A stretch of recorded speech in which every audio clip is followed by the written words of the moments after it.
Assalomu alaykum, hurmatli televizor ko'rguvchilar. Dunyo Uyg'ur qurultiyi Tor televiziyasining Uyg'ur ovoz suhbat programmasiga hammanglar xush kelibsizlar. Men riyosatchi Iftixor Abdurashid. Hurmatli ko'rurmanlar, bugungi suhbat programmamizning aziz mehmoni bo'lsa, 13 tomliq Uyg'uri 13 tomliq Uyg'ur umumiy tarixining avtori, tarix fanlari doktori, hurmatli Nabijon Tursun afandim. Suhbat programmamizga xush kelibsiz. Rahmat, sizning suhbatga taklif qilganingizdan xo'sh bo'ldim. Ko'p rahmat sizga. Rahmat. Hürmetli körürmenler, hammanglarninki xabar bo'lgandek, bugungi programmamiz 8 aprel Milliy Armiya kuni munosabati bilan ilib berildi. Bu suhbat programmani boshlash jarayonida hurmatli Nabijon Tursun afandim, sizdan so'raydiganim bo'lsa, siz mushu yozgan 13 tomliq Uyg'ur umumiy tarixi degan kitobingiz haqida bir qisqacha to'xtalib o'tgan bo'lsangiz. Bo'ladi, hurmatli muxbir afandim. Oldi bilan sizning mushundaq bir muhim bir tarixiy kunda, ya'ni 8 aprel Sharq Turkiston Jumhuriyati Milliy Armiyasi qurilgan mushu xotir kunda meni suhbatga taklif qilganligingizdan xush bo'ldim. Albatta bu kunni eslash nihoyat muhim, chunki bu Sharqiy Turkistonning mushu hozirgi zamon tarixidagi nihoyat muhim bir voqea. Mundaq chiqgan chaqda nihoyat muhim bo'lgan Sharqiy Turkiston Jumhuriyati 1944-yildan 49gacha mavjud bo'lgan Sharqiy Turkiston Jumhuriyati va uningki muntazam armiyasiningki besib o'tgan musofirlarini, qahramonlik ish izlarini, bu davlatning o'ziga tushlik shu zamondagi bir ilg'or bir armiyani quralagan, kuchli bir armiyani quralagan shu musofirlarni eslash albatta nihoyat muhim. Hamda siz degandek bu Uyg'ur umumiy tarixi, ya'ni 13 tomliq Uyg'ur umumiy tarixi nomli bu asar Uyg'urlarning qadimgi zamongi davrlaridan toki mushu 20-asrningki hozirgi bizning davrimizgacha bo'lgan butun musofirlari bayon qilingan bir umumiy tarix. U bir davr tarixi yoki qisqa bir mezgilning tarixi emas. Bu umumiy tarix, ya'ni umumyuzlik tarix. Yani Uyg'urlarning siyosiy tarixi, madaniyat tarixi, ijtimoiy, iqtisodiy, harbiy, diplomatiya va boshqa tarix masalalarimi shuning ichiga mujassamlashgan, ammo etno-siyosiy tarixini asosiy maqsad qilgan, yoritgan bir tarix hamda mufassal bir umumyuzlik cho'ng tarix. Bu o'zi taxminan 13 tomning o'zi 10 necha ming batdan ortiq. Qo'limda mana bu kitobninki Uyg'ur umumiy tarixininki hozir chiqib bo'lgan 5, 6, 7, 8, 9, 10, 11, 12 tomlar turibdi. Qo'limdagi mana bu 7 tom va mana bu 8 tomlar, mana 8 tomlar. Bu o'zi 880 bat, bu 8 tom o'zimi bir 890 necha bat. Mana bu kitoblar cho'ng hajmlik maxsus 1944-49-yildagi Sharqiy Turkiston Jumhuriyatining qurilishi, Cumhuriyetning 3 front bo'yicha uning qurgan armiyasining shu vaqtda Xitoy Gomindang armiyasi qarshi urush elib borganligi, butun Sharqiy Turkistonni ozod qilish uchun elib borgan mana shu kurash musofirlarining taxminan 1,5 yillik jarayoni mana shu 13 tomninki 7, 8 tomlarida bayon qilindi. Demakki, bugungi siz meni suhbatga taklif qilgan mana shu 8 aprel Sharq Turkiston Milliy Armiyasi xotir kuniga munosabatlik qismlar mana shu kitobning 7-tomida Sharq Turkiston Jumhuriyatiningki o'z armiyasini qurishini, milliy armiyaninki barpo bo'lishi, uning qo'shin tarkibi, uningki komandirlik sistemasi, askariy milliy tarkibi, dastlabki uningki qurollanish ahvoli, shuningdek uningki ta'minlanish ahvoli, hem uningki urush kurash nishoni, hem harbiy mashqlar chiniqishlari, hem uning Sovet ittifoqidan olgan yordamlari, Sovet tarafining o'ynagan rollari va boshqa nurg'un masalalar mana shu 7-tomda bayon qilindi. Chunki bu Cumhuriyetning qurilish jarayoni mana shu 7-tomda nilqi qo'zg'alganidan tortib 1945-yili 2-oygacha bo'lgan butun Ili viloyatiningki to'liq ozod qilinishigacha bo'lgan jarayonlar mana shu 7-tomda. Mana bu 13 tomning ichidagi 8 tom Uyg'ur umumiy tarixining, ya'ni Sharqiy Turkiston Cumhuriyeti umumiy tarixi qismi. Yani Uyg'ur umumiy tarixi umumiy nom, uning ichida har bir tomning o'ziga tushliq ayrim nomi bor. Bu Uyg'ur umumiy tarixininki 7-tomi Sharqiy Turkiston Cumhuriyeti umumiy tarixi birinchi qismi. Bu 8-tom Sharqiy Turkiston Cumhuriyeti umumiy tarixi ikkinchi qismi endi. Bular shu 44-49 Sharqiy Turkiston Cumhuriyetiga oid. Demak ki 8-tomda ana shu Sharqiy Turkiston armiyasining qurilishi, qurilgandan keyin onunki 4-oyning 8-kuni albatta 1945-yili 6-oydan boshlab 3 front ilib borgan urushlari, Shimoliy front, O'ttira, yo'linish, yani Urumchi, Gansugacha Xitoy qo'shinlarini qo'g'lab berib, butun O'ttira yo'linishni ozod qilamiz degan. Ondan janubiy yo'linishga ilib borgan harbiy harakatlari qatorliqlar oxiridagi suhbat, bitim, en ahırda Stalinning siyosatininki o'zgarishi bilan Sharqiy Turkiston Cumhuriyetining oxirgi 46-yili 7-oyda Xitoy taraf bilan tuzilgan bitim bo'yicha urushni to'xtatib, ikki tarafning bir qo'shma birlashma hukumat qurib, birlikda boshqarish siyosatini boshlaganligiga oid davrlar mana shu 1800 betda bayon qilindi. Albatta bu kitobning 11-tomi bor. Bu 1949-yil Xitoy kommunist qo'shinlarining Sharq Turkistonga besib kirishi, Sharq Turkistonni ishg'ol qilishi, undan keyin bu jarayonlar, milliy armiyaning o'zgartirishi va boshqa jarayonlar bu 11-tomda. 10-9-tomlarda bo'lsa, Sharqiy Turkiston Cumhuriyetining 46-47-yildagi bitimdagi siyosiy kurashlari, undan keyin 48dan 49gacha siyosiy, iqtisodiy, ijtimoiy, madaniyat jihatdan o'zgarishlar. Albatta Uyg'ur umumiy tarixining bu 6-tom bo'lsa, bu Sharqiy Turkiston Islom Cumhuriyeti 33dan 34gacha bo'lgan. Mana bu Cumhuriyetning qurilishi, Sharqiy Turkiston Islom Cumhuriyetining davlat tashkiloti, uning qurilish jarayonlari bayon qilindi. Bu o'zi 700 bet. 5-tomda bo'lsa, Sharqiy Turkiston Islom Cumhuriyeti qurilish oldidagi 1931-yil Qumul tog'laridan boshlanib, toki 32-33da Xotan, Turpan qatorliq joylarda umumyuzlik butun Sharqiy Turkistonda ilib borilgan kurashlar hammasi 5-tomda bayon qilindi. Demakki 5, 6, 7, 8, 9, 11, 12-tom mana bular 31-yildan 49-yilgacha bo'lgan oraliqdagi birinchi qatimliq va ikkinchi qatimliq Sharqiy Turkiston milliy ozodlik, milliy istiqloliyat inqilobi va buning natijasida qurilgan ikki qatimliq jumuriyat to'liq tafsili bayon qilindi. Buning hammasi jami qancha ming bat degan chaqda 6000 batdan ortiq. Demak 6000 bat bilan biz 31-yildan 49-yilgacha bo'lgan ana shu ikki jumuriyat tarixi eng mufassal yoritildi. Dunyoda bundaq shaklda hech qanday bir kitobda bu ikki jumuriyatni 6000 bat shaklda yoritib boqmagan. Bu birinchi qatim biz buni yoritib chiqdik. Demak bu 13 tomning ichidagi kitoblar endi. Albatta 13 tom, yani uning oldidagi tomlar bo'lsa 19-asrdagi Yaqubbek davri, uning oldidagi tomlari bu Saidiya xonadonligi, uningdan keyin birinchi, ikkinchi tomlar qadimgi Sharqiy Turkiston, qadimgi Uyg'urlarning tarixi, Orxun Uyg'ur davlati, Qanqil sulolasi, Turpan idiqutligi, Tarxonlar sulolasi qatorliq davlatchilik tarixlari qolgan oldingi tomlarda xolos shakllarda tafsili yoritildi. Shuna bo'lganda bu 13 tom, balkim chiqqicha 14-15 tom bo'lishi mumkin. Inshaalloh hammasi bo'lib, bular hammasi mukammal Sharqiy Turkiston, umuman Uyg'urlarning, butun Yevroaziyadagi Uyg'urlarning umumiy tarixi nayt keng doirada, yolg'iz birli Sharqiy Turkistonda emas.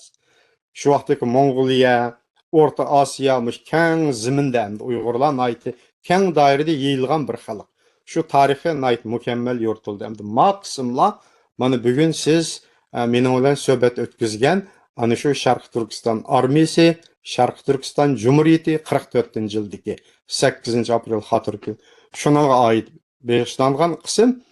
Bu vaqtda endi suhbatingizni so'rasangiz, savollarni mushu armiyaninki qurilish ahvollari haqida men tafsili jarayonlar haqida o'zimning bilganlarimni mushu kitoblarim bo'yicha so'zlab berishim mumkin. Rahmat sizga. Sizgimi ko'pdan ko'p rahmat, hurmatlik Nabijon Tursun efendim. haqiqatan til bilan tasvirlagisiz darajada ajr singdiribsiz bu kitobga, bu asarga. Uyg'ur xalqi albatta har qanday bir millat taraqqiy qilman va kelgusini qurib chiqaman deydi ekan, tünügini bo'lgan tarixidan xabardor bo'lish kerak. Shuning qarta o'tmishdan ibrat oldigan, savoq oldigan va ulg oldigan nimalarni tarixiga qarta bilalaydi va bizning millatimiz uchun haqiqatan güzel bir eser bo'lgan bu tarix kitobini tuzib chiqqaningiz uchun shaxsan men o'zimmi sizga minnatdorligimni va rahmatimni bildiraman. Harmag'aysiz efendim. Rahmat Undaq sizga. bo'lsa, bugungi suhbat programmamizningki temiz bo'lgan 8 aprel Milliy armiya kuniga qaytib kelsak, armiya haqiqatan bir millat uchun va bir davlat uchun muhim bo'lgan bir omil deb desak xatolashgan bo'lmaymiz. Sharq Turkiston armiyasi haqida bir tafsili tushuntirib o'tgan bo'lsangiz, masalan, bu armiya qanday bir armiya edi? Shu vaqtdagi, shu davrdagi armiyalarga silishtirganda muntazamlashish jarayoni qanday bo'lgan? Bu haqida bir tushuncha bergan bo'lsangiz, rahmat. Bo'ldi. Rahmat, İftixar efendim.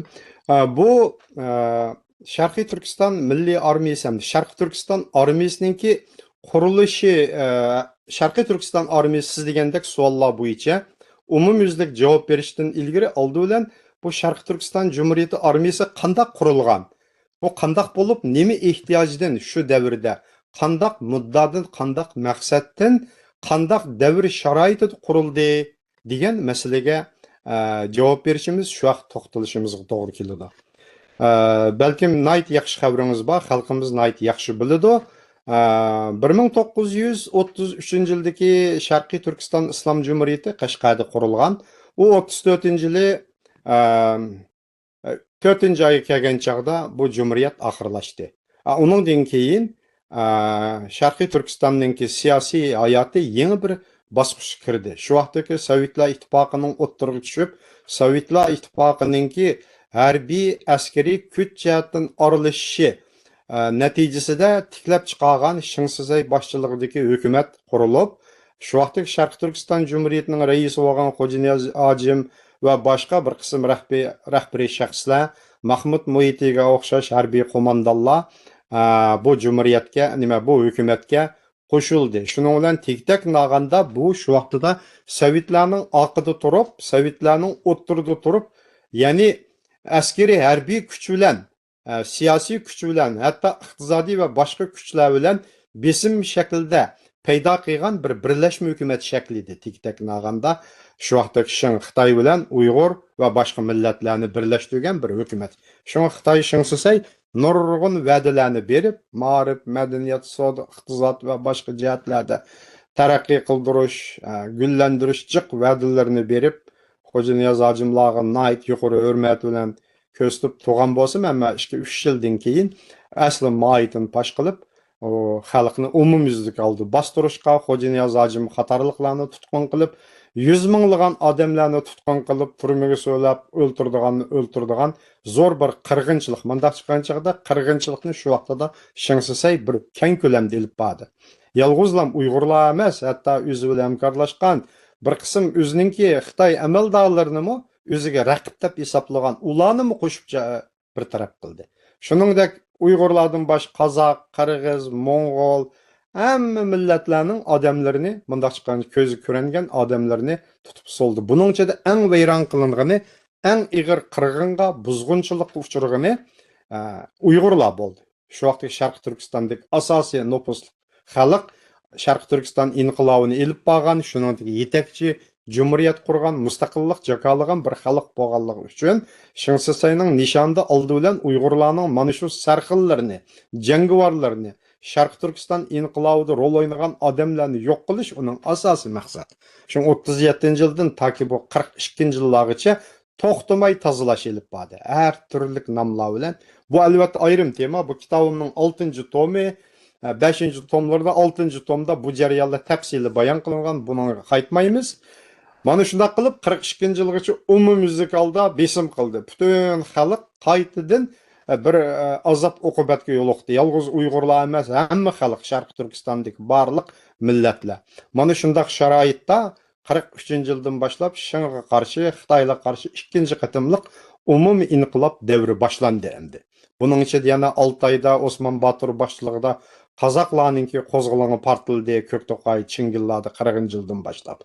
43'ten başlap bularning ikinci dolqini qurildi. Anadan keyin yana taraf-taraflarda maxfiy tashkilotlar Uyg'urlarning G'ulji, Qashqa, Aqsu hamma yerda maxfiy harakatlar boshlanib ketdi. 44-yilga kelgan chog'da Sovet ittifoqimi Şingsese uningdan yüz o'rganligi uchun Shingni ag'dirib tashlashdan iborat umumiy siyosiy planni tuzib chiqdi. Mana shu vaqtdagi xalqning umumiy qo'zg'alishi ikkinchi qatimliq inqilobning portlash sharoiti yetib kelgan vaqtda Sovet ittifoqimi o'zining shu vaqtdagi Ikkinchi dunyo urushining oxirgi bosqichdagi xalqaro siyosiy ehtiyojlari, shuningdek Xitoyga tutgan siyosiy ehtiyoji bo'libmi Shingseseyning o'zi yo'lab turg'izgani qaramay oxirida o'zidan yuz o'rib Gomindang markaziy hukumatini bu Sharq Turkistonga boshlab kirishdan iborat bunga bo'lgan g'azab oxiri Shingni ag'dirib tashlash niyatiga keltirdi. Mana demak umum xalqning qo'zg'alish ehtiyoji bilan Sovetlarning siyosiy strategik ehtiyoji moslashdi.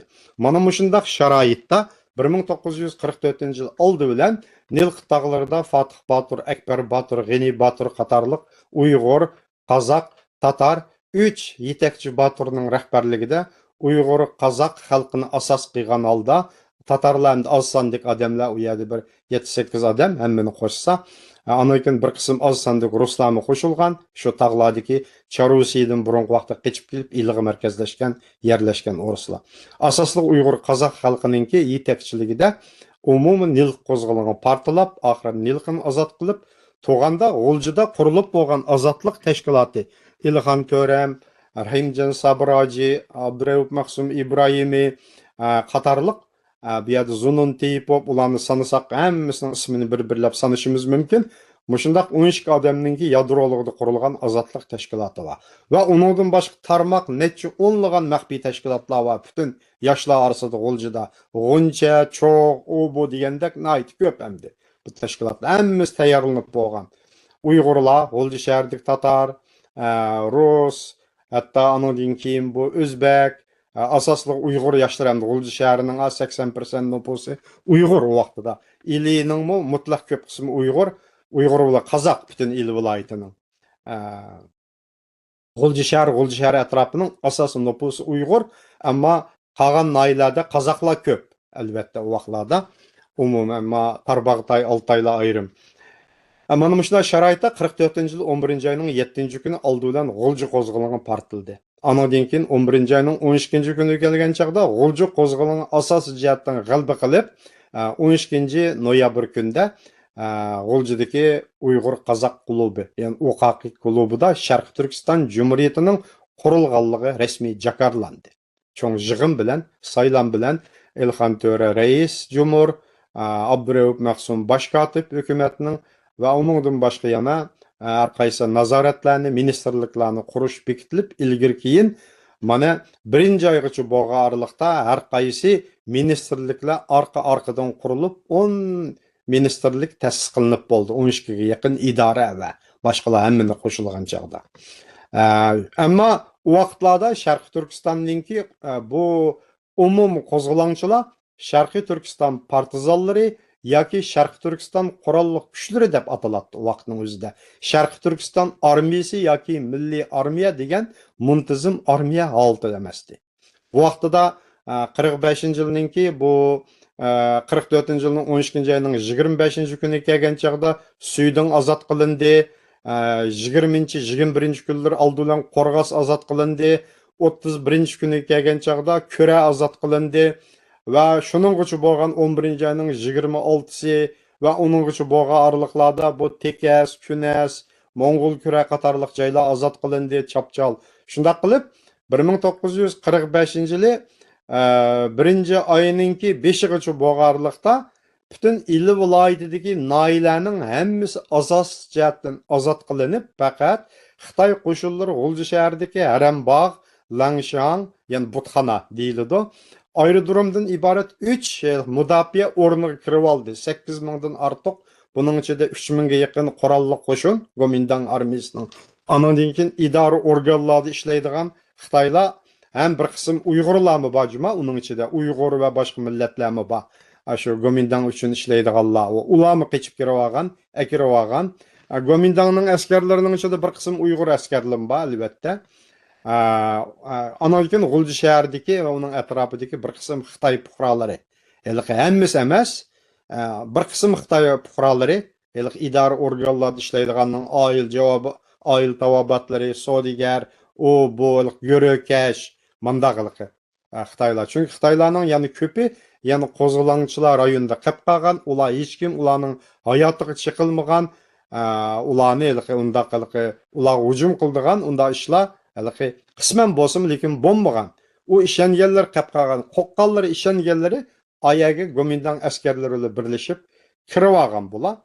Bular demak 80 necha kun u yerda mudofiada turdi, u yerdagi Xitoy qo'shinlari shu o'zi bilan kirgan odatdagi Xitoy fuqarolarining hammasini qurollantirdi.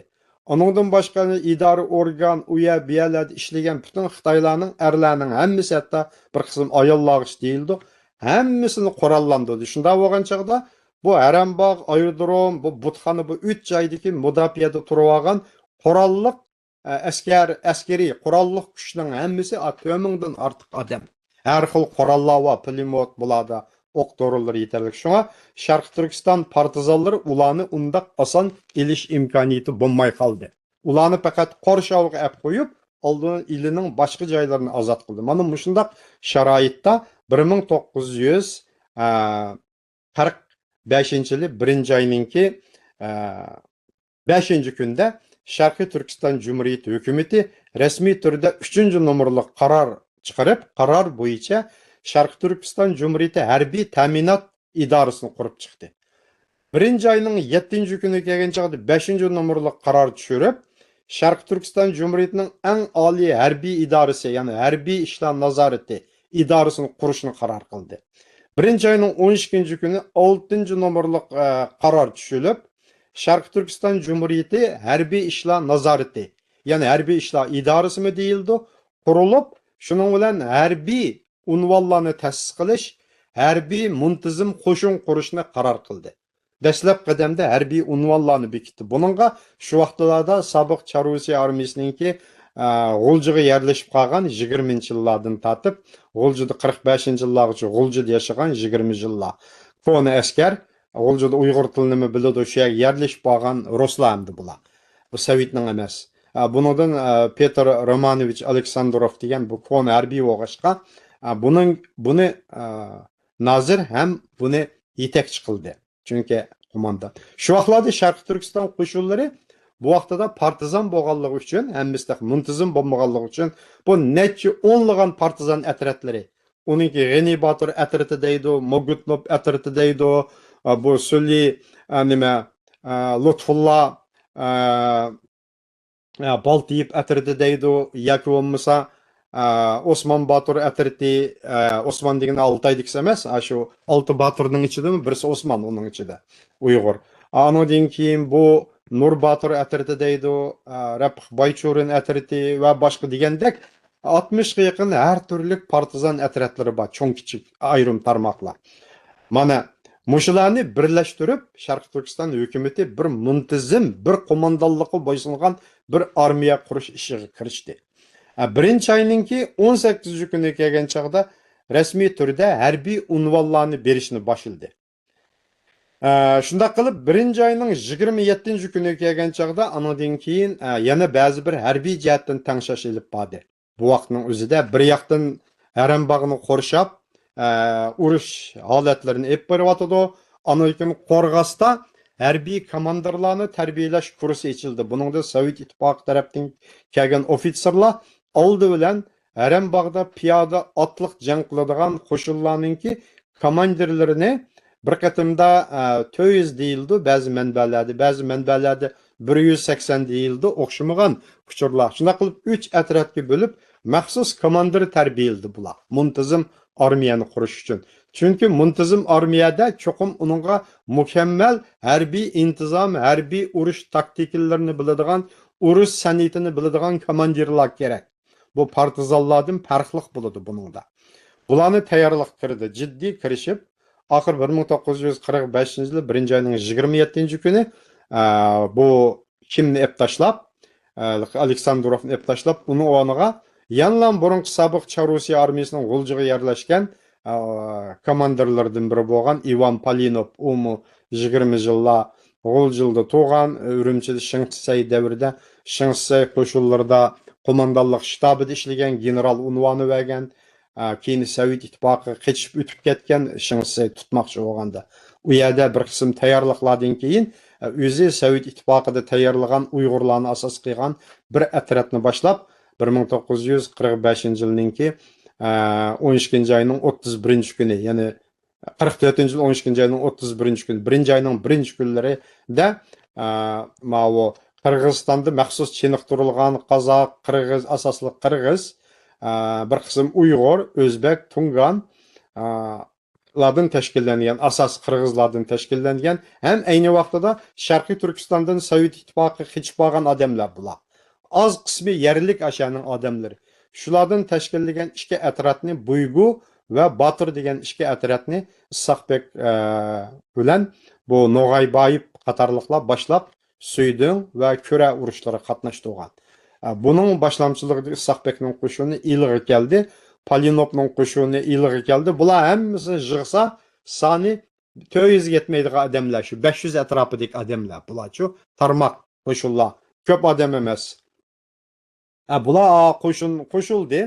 Shuning bilan Palinovni Aleksandrovning o'rniga Ilxon To'ramning buyrug'i bilan Sharq Turkiston Jumhuriyatining buyrug'i bilan bosh qo'mondonlik tayinladi. Shuning bilan Sharq Turkiston bu shu vaqtda qo'shinlarning nomi Sharq Turkiston Jumhuriyati askariy kuchlari deb shu vaqtda atalg'i bo'yicha askariy kuchlari deb ataldi.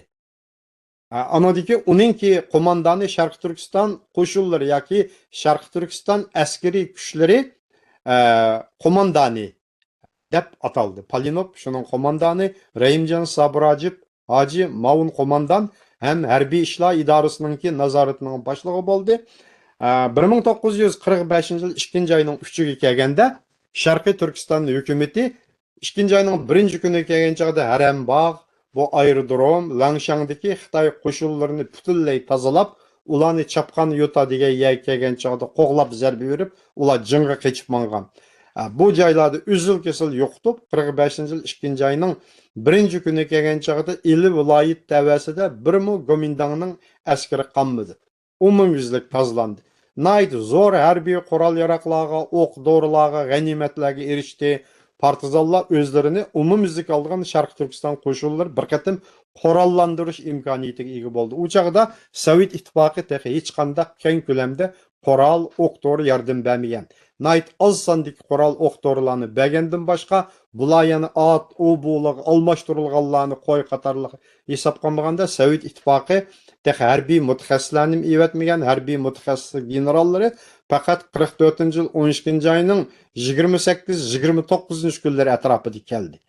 Yani 5 general, yani yordamchi, maslahatchi. Shuning uchun 1,5 oy ichida butun inqilob, butun ozod qilish hamma ishlar asosliq hal qilg'ich omil yerlik Sharq Turkiston xalqining o'zi tarafidan ilib berildi bu yerda. Sovet ittifoqi qilib ish emas, hamma ishni boshdan oyoq. Keyin Sovetlar buning rasmiy mutaxassislarni evatib, harbiy ofitserlarni evatib, komandirlarni evatib, zo'r ko'lamda qurollarni berish orqali muntazam armiya bo'lgandan keyin ish boshladi. Men uni ayrim so'zlayman. Demakki, 2 ayning 3-kuni mana ili to'liq ozodlanib bo'lgandan keyin, Xitoy qo'shinlaridan tozalanib bo'lgandan keyin 2 ayning 3-kuni Sharq Turkiston hukumati 19-nomerlik qaror e'lon qilib, qarorda Sharq Turkiston Jumhuriyatining harbiy ishlar, harbiy qonunni e'lon qildi. Tunji qatim e'lon qilgan qonunning birisi harbiy vazifa o'tash qonuni. Bu harbiy vazifa o'tash qonunida 20 yoshdan 22 yoshgacha bo'lgan yoshlarning hammasi cho'qim askar bo'ladi deydigan. Anadagin urush mezgili bo'lg'ashqa 45 yoshgacha bo'lgan erlarning hammasi askariy vazifa o'tash kerak degan moddalar bor. Buningda harbiy o'tash vazifa o'tash yili 3 yil, qatorliq anadagin nurg'un harbiy sapdan ketishning o'zi jinoyat ekanligi va boshqa qatorliq nurg'un belgilamalar bor. Bu harbiy ishlar qonuni e'lon qildi. Şunun bilan oxirida mana bu tayyorliklar bitgandan keyin, andan keyin har qaysi partizan atradlari tarmoqlar birlashtirilib, chunki butun el ozod bo'ldi-da, amdiki nishon Sharqiy Turkistonni to'liq ozod qilish. Ili Tarbag'day butun Sharqiy Turkistonning boshqa viloyatlarni janublarga yurish qilib, Xitoy qo'shinlarini oxirigacha qo'g'lab chiqarish. 2-oyning 24-kuni Sharqiy Turkiston hukumatı 25-nomerli qaror ma'qullab, buningda eng oliy ozodlik ordenini ta'sis qildi. Ozodlik ordenini ta'sis qilib bo'lgandan, shuning bilan bir vaqtda butun Sharqiy Turkistonni ozod qilishdan iborat yana bir qatim qarorini chaqiriqni e'lon qildi. Albatta, uning oldida 45-yil 1-oyning 5-kuni Sharqiy Turkiston hukumatı o'zining 9 moddalik mustaqillik xitobnomasini e'lon qilgan. Bu mustaqillik xitobnomasininki 1-2 moddalari muntazam armiya qurish, shuningdek Sharqiy Turkistonni to'liq mustaqil Sharqiy Turkiston Cumhuriyeti qurish, butun hamma joyda ozod qilish degan bular asosi uningdagi muhim bir mazmunlar albatta. Qildi. Mana shundaq tayyorliklar jarayonda oxiri har qaysi qo'shinlar, partizan atradlari chiniqtirilib, mashq qildirilib, ular bo'linib, ondan polklar qurildi, Suydun polk qurildi, oldi bilan piyodalar polki. Anadan keyin bu polklar dastlabki partizan shakldagi polklar, mustaqil polklar emas bular. Nima? Muntazam polklar emas.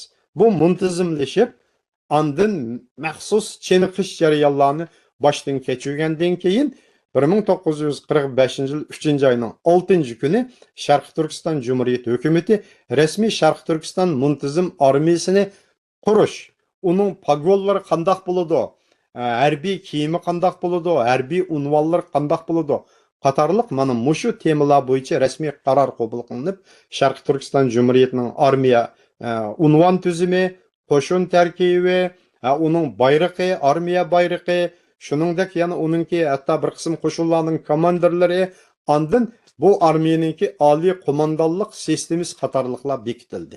3-oyning 6-kuni. Mana shu bekitish bo'yicha uning oldida Sharqiy Turkiston Cumhuriyeti harbiy ishlar idorasi maxsus armiya qurish haqida tayyorlik xizmatlarini boshlagan.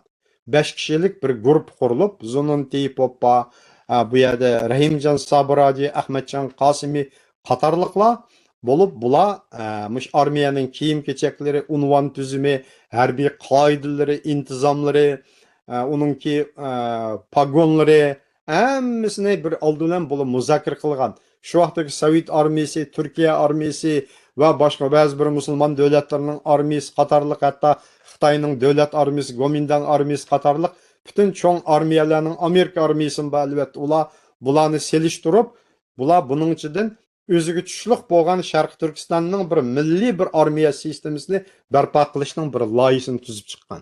Buningga Ahmadjon Qosimi o'zi bevosita qo'l tiqqan.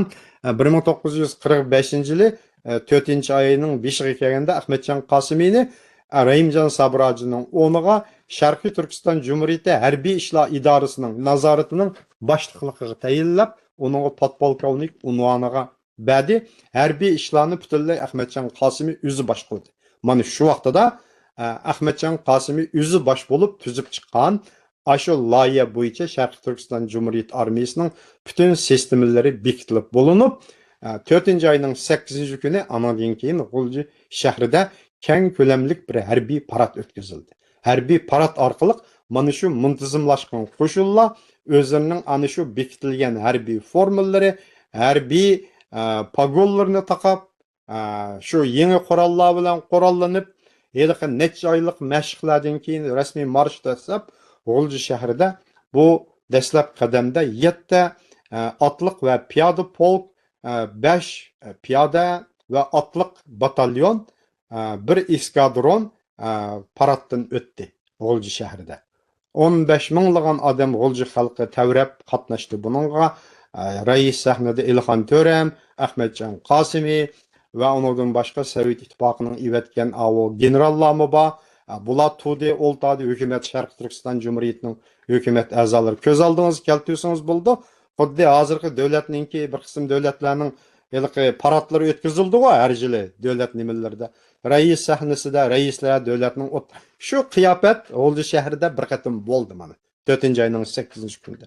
Shuningda oldidan Ivan Polinov Sharqiy Turkiston Cumhuriyet Armiyasining general-mayor unvoni bilan bosh qo'mondoni. Uning ma'lum bosh qo'mondonligiga podpolkovnik Zunun Teypov ma'lum bosh qo'mondon. Anadan keyin Isoqbek bu Mununov general-mayor unvoni bilan ma'lum bosh qo'mondon bo'lib, ikki kishi ma'lum bosh qo'mondon. Polinov general-mayor unvoni bilan bosh qo'mondon bo'ldi. Uning shtab boshliqligiga yana sobiq Chorusiya armiyasining koni shtabist ofitserlardan harbiy tajribaga ega bo'lgan Dutov armiyasining ofitserlardan G'uljida taki 20 yildan ortiq vaqtlar yashagan bu Majarov, bu Mikhail Varsonov Majarov deyildi ismi. Majarov to'liq atalishi hamda uningki Rus bu bosh shtab boshlig'i bo'ldi. Anan keyin har qaysi bo'limlar qurildi. Siyosiy bo'limga Abdukarim Abbasov siyosiy bo'limninki boshlig'i bo'ldi, podpolkovnik unvoni bilan. Anan keyin harbiy ta'minotga Faxriddin Rasulov o'zbek polkovnik unvoni bilan harbiy ta'minotning boshlig'i bo'ldi. Harbiy sotning boshlig'iga polkovnik unvoni bilan G'ani Batur Mehmet G'ani Batur bosh sotning boshlig'i bo'ldi. Bosh harbiy taftish idorasiga Sharqiy Turkiston armiyasi polkovnik unvoni bilan Abdug'ofur Hoji Abdug'ofur Sabir Hoji'da hamda Rahimjon Sabir Hojining aksi. U odam, u kishi boshliq bo'ldi. Anadan keyin har qaysi bo'lim bor. Buningda harbiy operativ bo'limi, harbiy razvedka bo'limi, istixborot bo'limi, anadan boshqa yana harbiy qurilish bo'limi, harbiy tayyorlik bo'limi degandek 7-8 degan bo'lim bor. Hammasining boshliqlari tayinlandi. Buning tarkibida Rus, Uyg'ur, Qozoq, O'zbek, Tatar hammasi bor. Bu millatning hammasi degdek buningga qatnashdi. Shu vaqtda Sharqiy Turkiston armiyasi 45-yili 4-oyning 8-kuni qurilgan va 5-oygacha bo'lganlikda qurilib bo'lgan askariy soni 12 mingdan 15 minggacha bo'lgan qo'shin. Ba'zi Sovetninki ichki arxiv materiallarida 10 mingga yaqin deyildi, partizan atrotlari bilan 10 necha mingda. Bu Uyg'ur manbalarida 15 mingmi deyildi, 15 ming keyinroq bo'lgan. Dastlabida qurilganda muntazamlashgan vaqtida shu 12 minggacha bo'lgan odam, 13 minggacha hatto shunchalik. Buningda masalan G'ulji zapas 4-piyodalar polki, G'ulja piyodalar 2-polki. Bu asos piyoda polklar. Ani keyinroq G'ulji piyodalar zapas 1-polk qurildi. Yana G'uljida. Keyinroq 5-oylarda. Ondan yana Tekes otliq 1-polk, Tekes otliq 2-polki. Ondan Mo'ng'ul kura otliq polki qatorliqlar qurildi. Jami shu vaqtning o'zida bu 7 polk hamdamisi piyoda va otliq polklar ko'proq. Bu milliy armiyaning eng jangovar bir aloyligi otliq jang qilish bularning aloyligi. Qo'shinlar ham otliq ham piyoda tang jang qila oladi, lekin otliq askarlarning rolini aytchun. Andan keyin 5 batalyon birisi Cumhuriyet hukumatini bevosita qo'g'daydigan ayrim otliq divizion, otliq batalyon va Tungan otliq batalyoni, Mo'ng'ul otliq batalyoni, bularni divizion deydi hamda shu vaqtdagi ruscha atalg'i bo'yicha. Andan keyin artilleriya, ya'ni zambirakchilar divizioni. Bu amaliyot bir polk darajalik bir cho'ng bir qo'shin. Buningda zambiraklari va minomyotlari va bularning. Ba'zi manbalarda ayrim pulemyotchilar batalyonim qurilgan deyildi. Andan keyin shivalardan ayrim bir eskadron qurildi. 200 odam atrofida tashkillangan. Ba'zi manbalarda 300 ga yetgan deydi, eng ko'payganda. Ular eskadron, otliq eskadron. U diviziondan to'varroq, batalyondan to'varroq bo'ladi qurilgan. Mana shunday qo'shinlar qurilib 45-yil 6-7-oyda 3 front bo'yicha urush qilg'ichi bo'lganlikda bularning soni davomli ko'payib mangan. Bu jarayon mana shunday. Demak, Sharqiy Turkiston armiyasi mana qurilish jarayoni mana shunday qurilib bo'lgandan keyin andan bular shimolda Tarbag'tayga yurish qildi, Oltay tarafga yurish qildi, janub partizan atrotlarini evatdi, milliy armiyaning bir atrotini. Andan janubdan qo'zg'olonlar boshlanib Qashqa, Oqsu, Qashqa, Yakan bu tog'liq rayonda inqilob ikkinchi bir cho'ng to'lqin ko'tarilib, u yerda milliy armiya qurildi keyin. Ulamı 3 brigaдаdan teşkillendi. Şununla Milli Armiyanın umumi sani Şarkı Türkistan Cumhuriyeti Armiyasının 40 mingdan, ba'zi bir manbalarda 60 ming deyiladi. Hatta bütün odam askeriy bir holatga yetgan shunday bir vaziyat shakllandi shu vaqtning o'zida. Mana bu dastlabki bosqich qurilish jarayoni.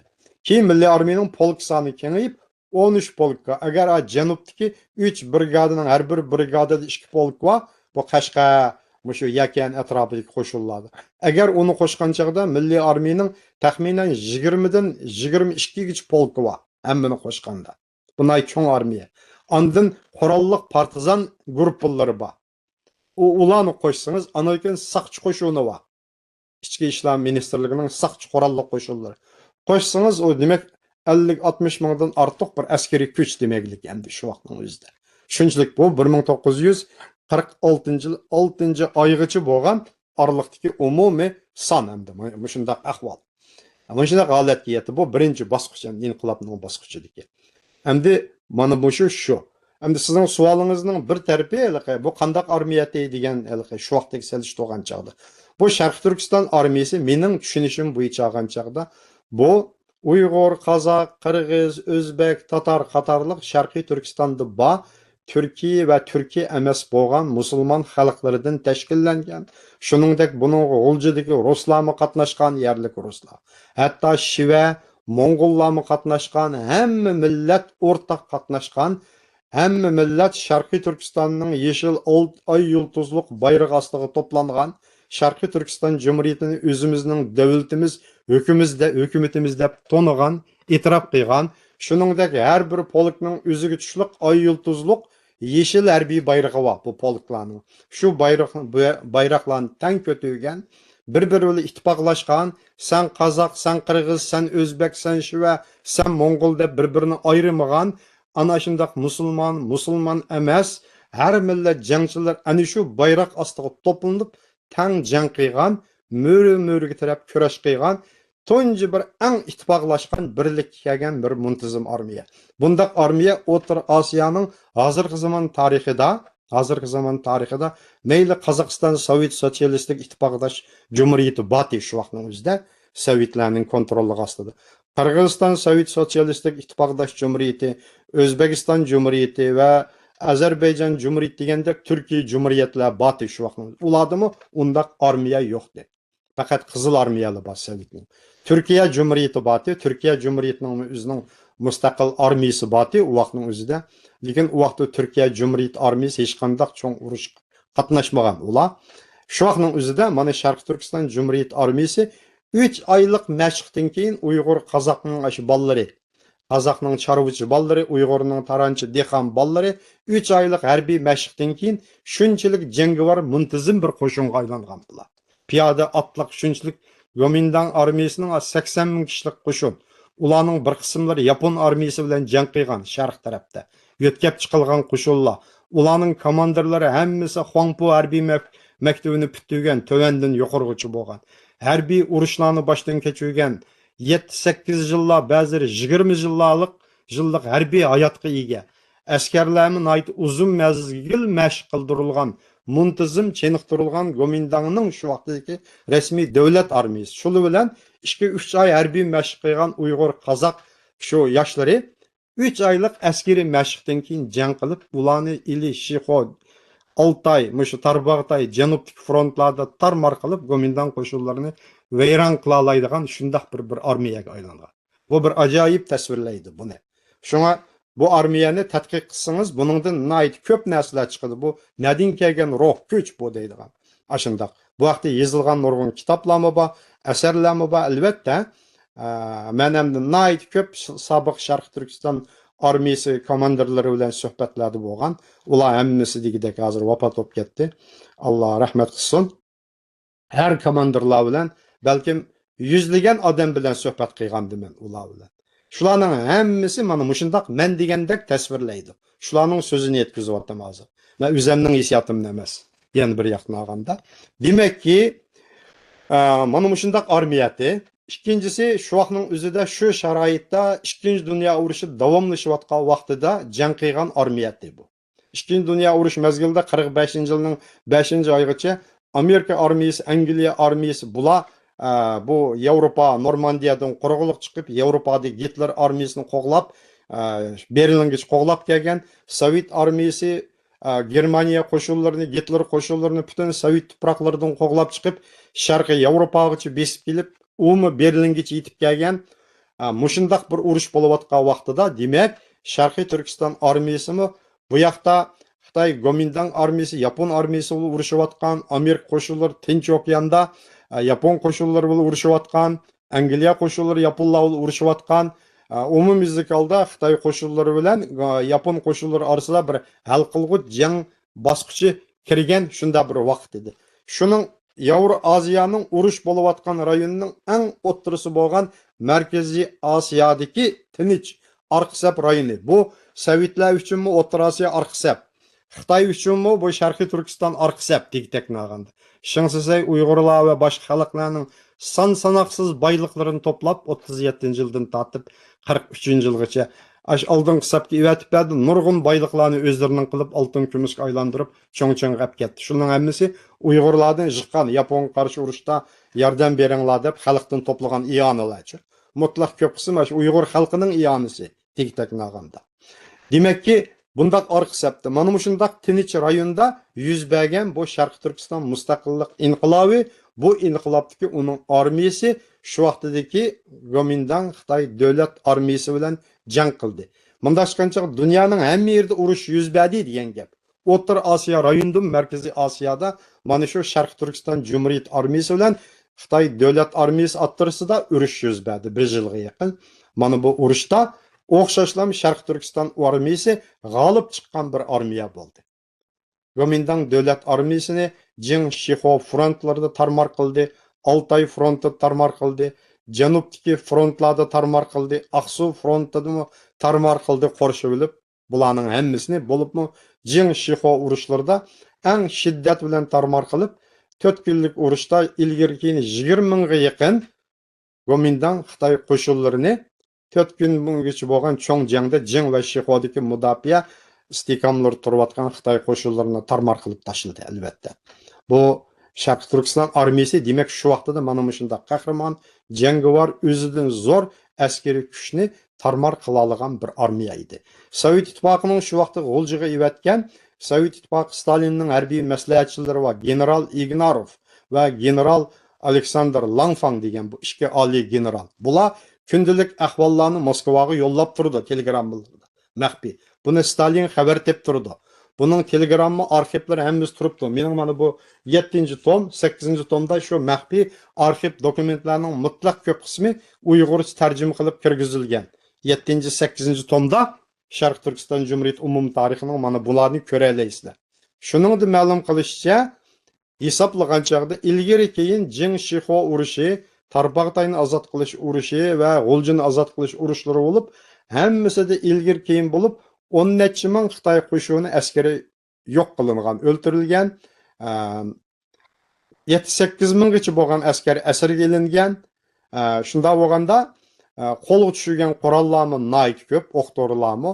Shunda Milliy armiya Sharq Turkiston tarafdan o'lgan askarlarning, ofitserlarning umumiy soni mingga yetmaydi. Shunda bo'lgan chaqda taxminan bir 10 dan 15 gacha, ba'zi chaqlarda 10 gacha bo'lgan bir milliy armiyaning bir askariga Xitoy Gomindang qo'shinlarininki 10 dan 15 gacha bo'lgan askar to'g'ri kelgan.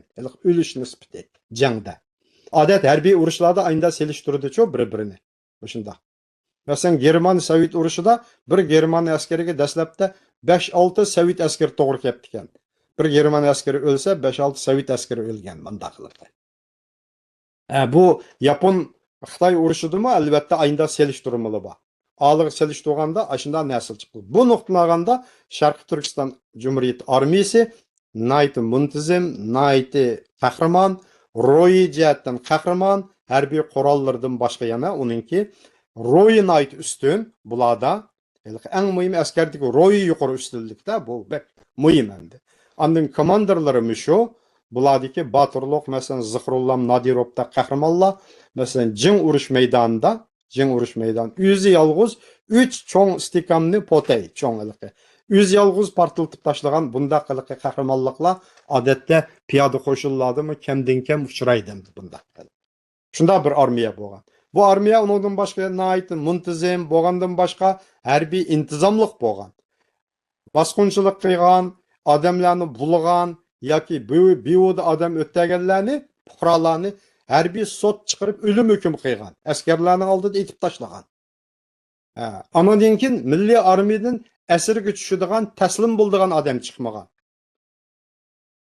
Milliy armiyadan bir yaralanib asirga tushib qolgan odamning hammasini Gomindan qo'shinlari naq maydonda o'ltirib etgan. Ammo Sharq Turkiston armiyasi asirga tushgan 6000 dan ortiq, hatto ba'zida uningdan jiq bo'lishi mumkin.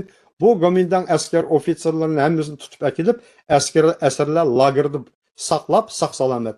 46-yil bitim tuzganda hammasini saq-salomat o'tkazib bergan. Ammo Xitoy taraf birma asirga tushgan milliy armiyaning bir ofitserini yoki bir askarni qaytarib berolmagan.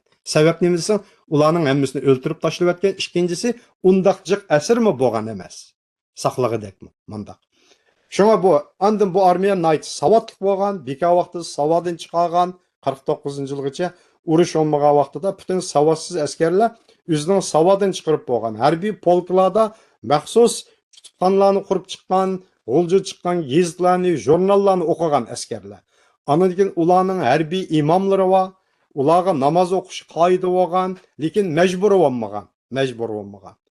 Polklarda bir polk komandiri, mavun polk komandiri, bir siyosiy komissar, andın bir polk imomi, batalyonlarda bir batalyon imomi bo'lgan. Namoz o'qish majbur emas, ammo ular beka vaqtida askarlarga Qur'ondan va boshqalardan va'zi aytib, ularga tushuncha bergan. Musulmon askarlarga albatta. Uningdagi Mo'ng'ol yoki musulmon emas boshqa askarlar bo'lsa, ularga sen meyakel deb uni majburlaydigan ish yo'q. Ondan keyin bu Mo'ng'ol qo'shinida, mesela Mo'ng'ol polki va uning batalyonlarida o'zlarining Mo'ng'olning lamalari bo'lgan. O'zlari o'zining odatiy bo'yicha ish qilgan. Bu Ruslar jiqroq qo'shinlarda Ruslarning o'zlarininki poplari bo'lgan. Ulumi jangga atlanishdan burun poplari ularning diniy qoidasini bejigan. Ilxon To'ram ashlarning hammasiga yo'l qo'ygan. Ondan keyin qizlar bo'lgan, ofitserlar, kalti yopqilni kelgan, ishtallarni kelgan, erlar o'xshash harbiy forma kelgan qiz jangchilar, harbiy hamshirlar jang maydonlarida Rizvanguldak va keyin nurg'unlagan qizlar bor sanasak. Jang maydonlarining hammasida birga yurgan, ashlar bilan birlikda jangchilar bilan. Halqa 2000 dan ortiq ayol jangchi bo'lgan Sharq Turkiston armiyasining mayor darajalik ofitseri bo'lgan bular yuqori darajada. Ashinchilik bir muntazamlashgan bir armiya bo'lgan. Endi buni armiyaning harbiy taktikasi, urush taktikasi, uning aloyligi, harbiy axloqiy intizomi va undan boshqa elib borgan umum urush soni, harbiy tayyorlik ahvoli, harbiy chiniqish ahvoli, tozalik va boshqa nurg'un masalalarni harbiy naqshlar uni so'zlasak, u bak uzun cho'ng tema albatta, bu bak cho'ng tema. Mana mushundaq mukammal hamma jihatdan bir armiya bo'lgan. Harbiy naqshlar va marshlar va marshga dastlab mang'du bular harbiy muzikantlar, duxovoy orkestrlar chap mang'du uni beka vaqtlarda. O jangchilar naqshlarmi nayt haybatlik bularninki. Shunchalik mukammal bir armiya endi intizomli bo'lgan. Siz birinchi savolingizga mana shunday javob berdik. Yana qanday savollar bor? Sizga ko'pdan ko'p rahmat. Haqiqatan tafsiliy bir tushuncha berdingiz va bu tushunchalarni berish jarayoningizda shaxsan men o'zimmi shu jarayonni birga yashayotgandek hisib ko'z oldimga keldi, tasavvur qila oldim. Bundoq mufassal bir tushuntirayotgan vaqtingizda men sizdan bir necha savollarni biraqlam qo'shib so'rayman. Ko'rmanlarimizmi qiziqadigan nuqtalar deb o'ylayman bularnimi? Masalan, Sharq Turkiston armiyasiningki aniq qurilgan vaqti qachon? Onun oldidagi xalq harakatlari armiyaga tava bo'lganmi? Masalan, G'ulji qo'zg'olon deymiz, siz deb o'tgandek Fatih Botur, Akbar Botur va G'ani Boturlarningki tunji ilib berilgan Nilqi qo'zg'oloni deymiz. Degandek mushular shuningga armiyaga tava bo'lamdi. Va bu armiyaningki biz milliy armiya deb ataymiz, rasmiy atilish qanday bo'lgan? Ve mazkur armiyaningki askeri kuchi qanchalik bo'lgan, jumladan qanchalik polk batalyonlari bor, qanday turdagi qo'shinlar bor, degandek mushunaqdan iboratini siz tushuntirish jarayonida polk batalyon deb o'tdingiz. Masalan, bir polkda qanchalik askar bo'ladi, bir diviziyada qanchalik bo'ldi, batalyonda qanchalik bo'ldi, eskadronda qanchalik bo'ldi, shularning hammasini bir tafsiliy tushuntirib o'tgan bo'lsangiz rahmat. Bo'ldi. Bayatın endi sizga umumiy ma'lumot, umum obzor xarakterlik ma'lumot berdim, umumlashtirib. Endi buning ichidagi deganimdek Sharqiy Turkiston Cumhuriyeti muntazam armiyasining rasmiy qurilgan kuni 4-oyning 8-kuni. 1945-yil 4-oyning 8-kuni mushu armiyaning rasmiy qurildi. Mana bugundan tortib bu qo'shinning nomi Sharqiy Turkiston Cumhuriyeti armiyasi deb atalgan kun shu muntazam armiya. Albatta uning oldig'icha bir oyla, bir yarim oyla oldida zaten har qaysi polklar qurilib bo'lgan, bir qism polklarcha qurilib ular harbiy mashqlarni boshlab bo'lgan. Ammo 4-oyning 8-kuni rasmiy turda qonun bo'yicha, buyruq bo'yicha armiya qurildi deb e'lon qilinib, G'o'lji shahridagi o'tgan paradki shu kun shu armiyaning rasmiy qurilgan kuni. Shuning 4-oyning 8-kuni Sharq Turkiston muntazam armiyasi qurilgan kun deb shu vaqtdan boshlab hisoblaymiz. Uning oldidagisi Sharq Turkiston qurolli kuchlari dastlabda 11-oyning 12-kunida Sharq Turkiston partizanlari qo'mondonlik shtabi qurilgan. Oldidan Sharq Turkiston Cumhuriyeti qurilgandan keyin oldidan bu qo'shinlarning nomi, qo'zg'olonchi qo'shinning nomi o'chaqda G'o'lji shahardilar endi vaqtning o'zida. Nomi Sharq Turkiston Cumhuriyeti partizanlari bosh qo'mondonlik shtabi deb atalgan. Qo'shinlar Sharqiy Turkiston partizanlar deb atalgan dastlabda. Uningga shu Aleksandrovni qo'mondon qilib bekitgan. Keyin 45-yil 1-oy, 2-oylar kelganda andin bu nom o'zgarib Sharqiy Turkiston askeriy kuchlari degandek mandaq nom bilan atalgan. Ya'ni partizan degan nom aslos amaldan qolgan. Sharqiy Turkiston Cumhuriyeti askeriy qo'mondonlik shtabi deb atalgan, ya'ni shu vaqtning o'zida. Anadan keyin qo'mondonmi shuning bosh qo'mondoni. 45-yilga kelganda 4-oyning 8-kuni kelganda endi bu rasmiy qurilib e'lon qilgan uning u vaqtlardagi nomi rasmiy bekitilgan nomi hujjatlarda Sharq Turkiston Cumhuriyeti bu qo'shinlarining ismini, nomini nima deb atash masalasida haliqi 5 kishilik heyət orasida jiq muhokamalar bo'lgan.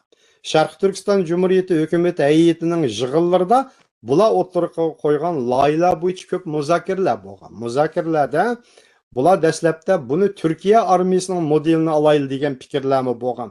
Buni qo'shin demak ordu deb atayli deb, Sharq Turkiston ordusi deb, chunki Turkiyani ko'rgan, Turkiyada o'qigan odamlar borda ta'siriga burundan uchirgan.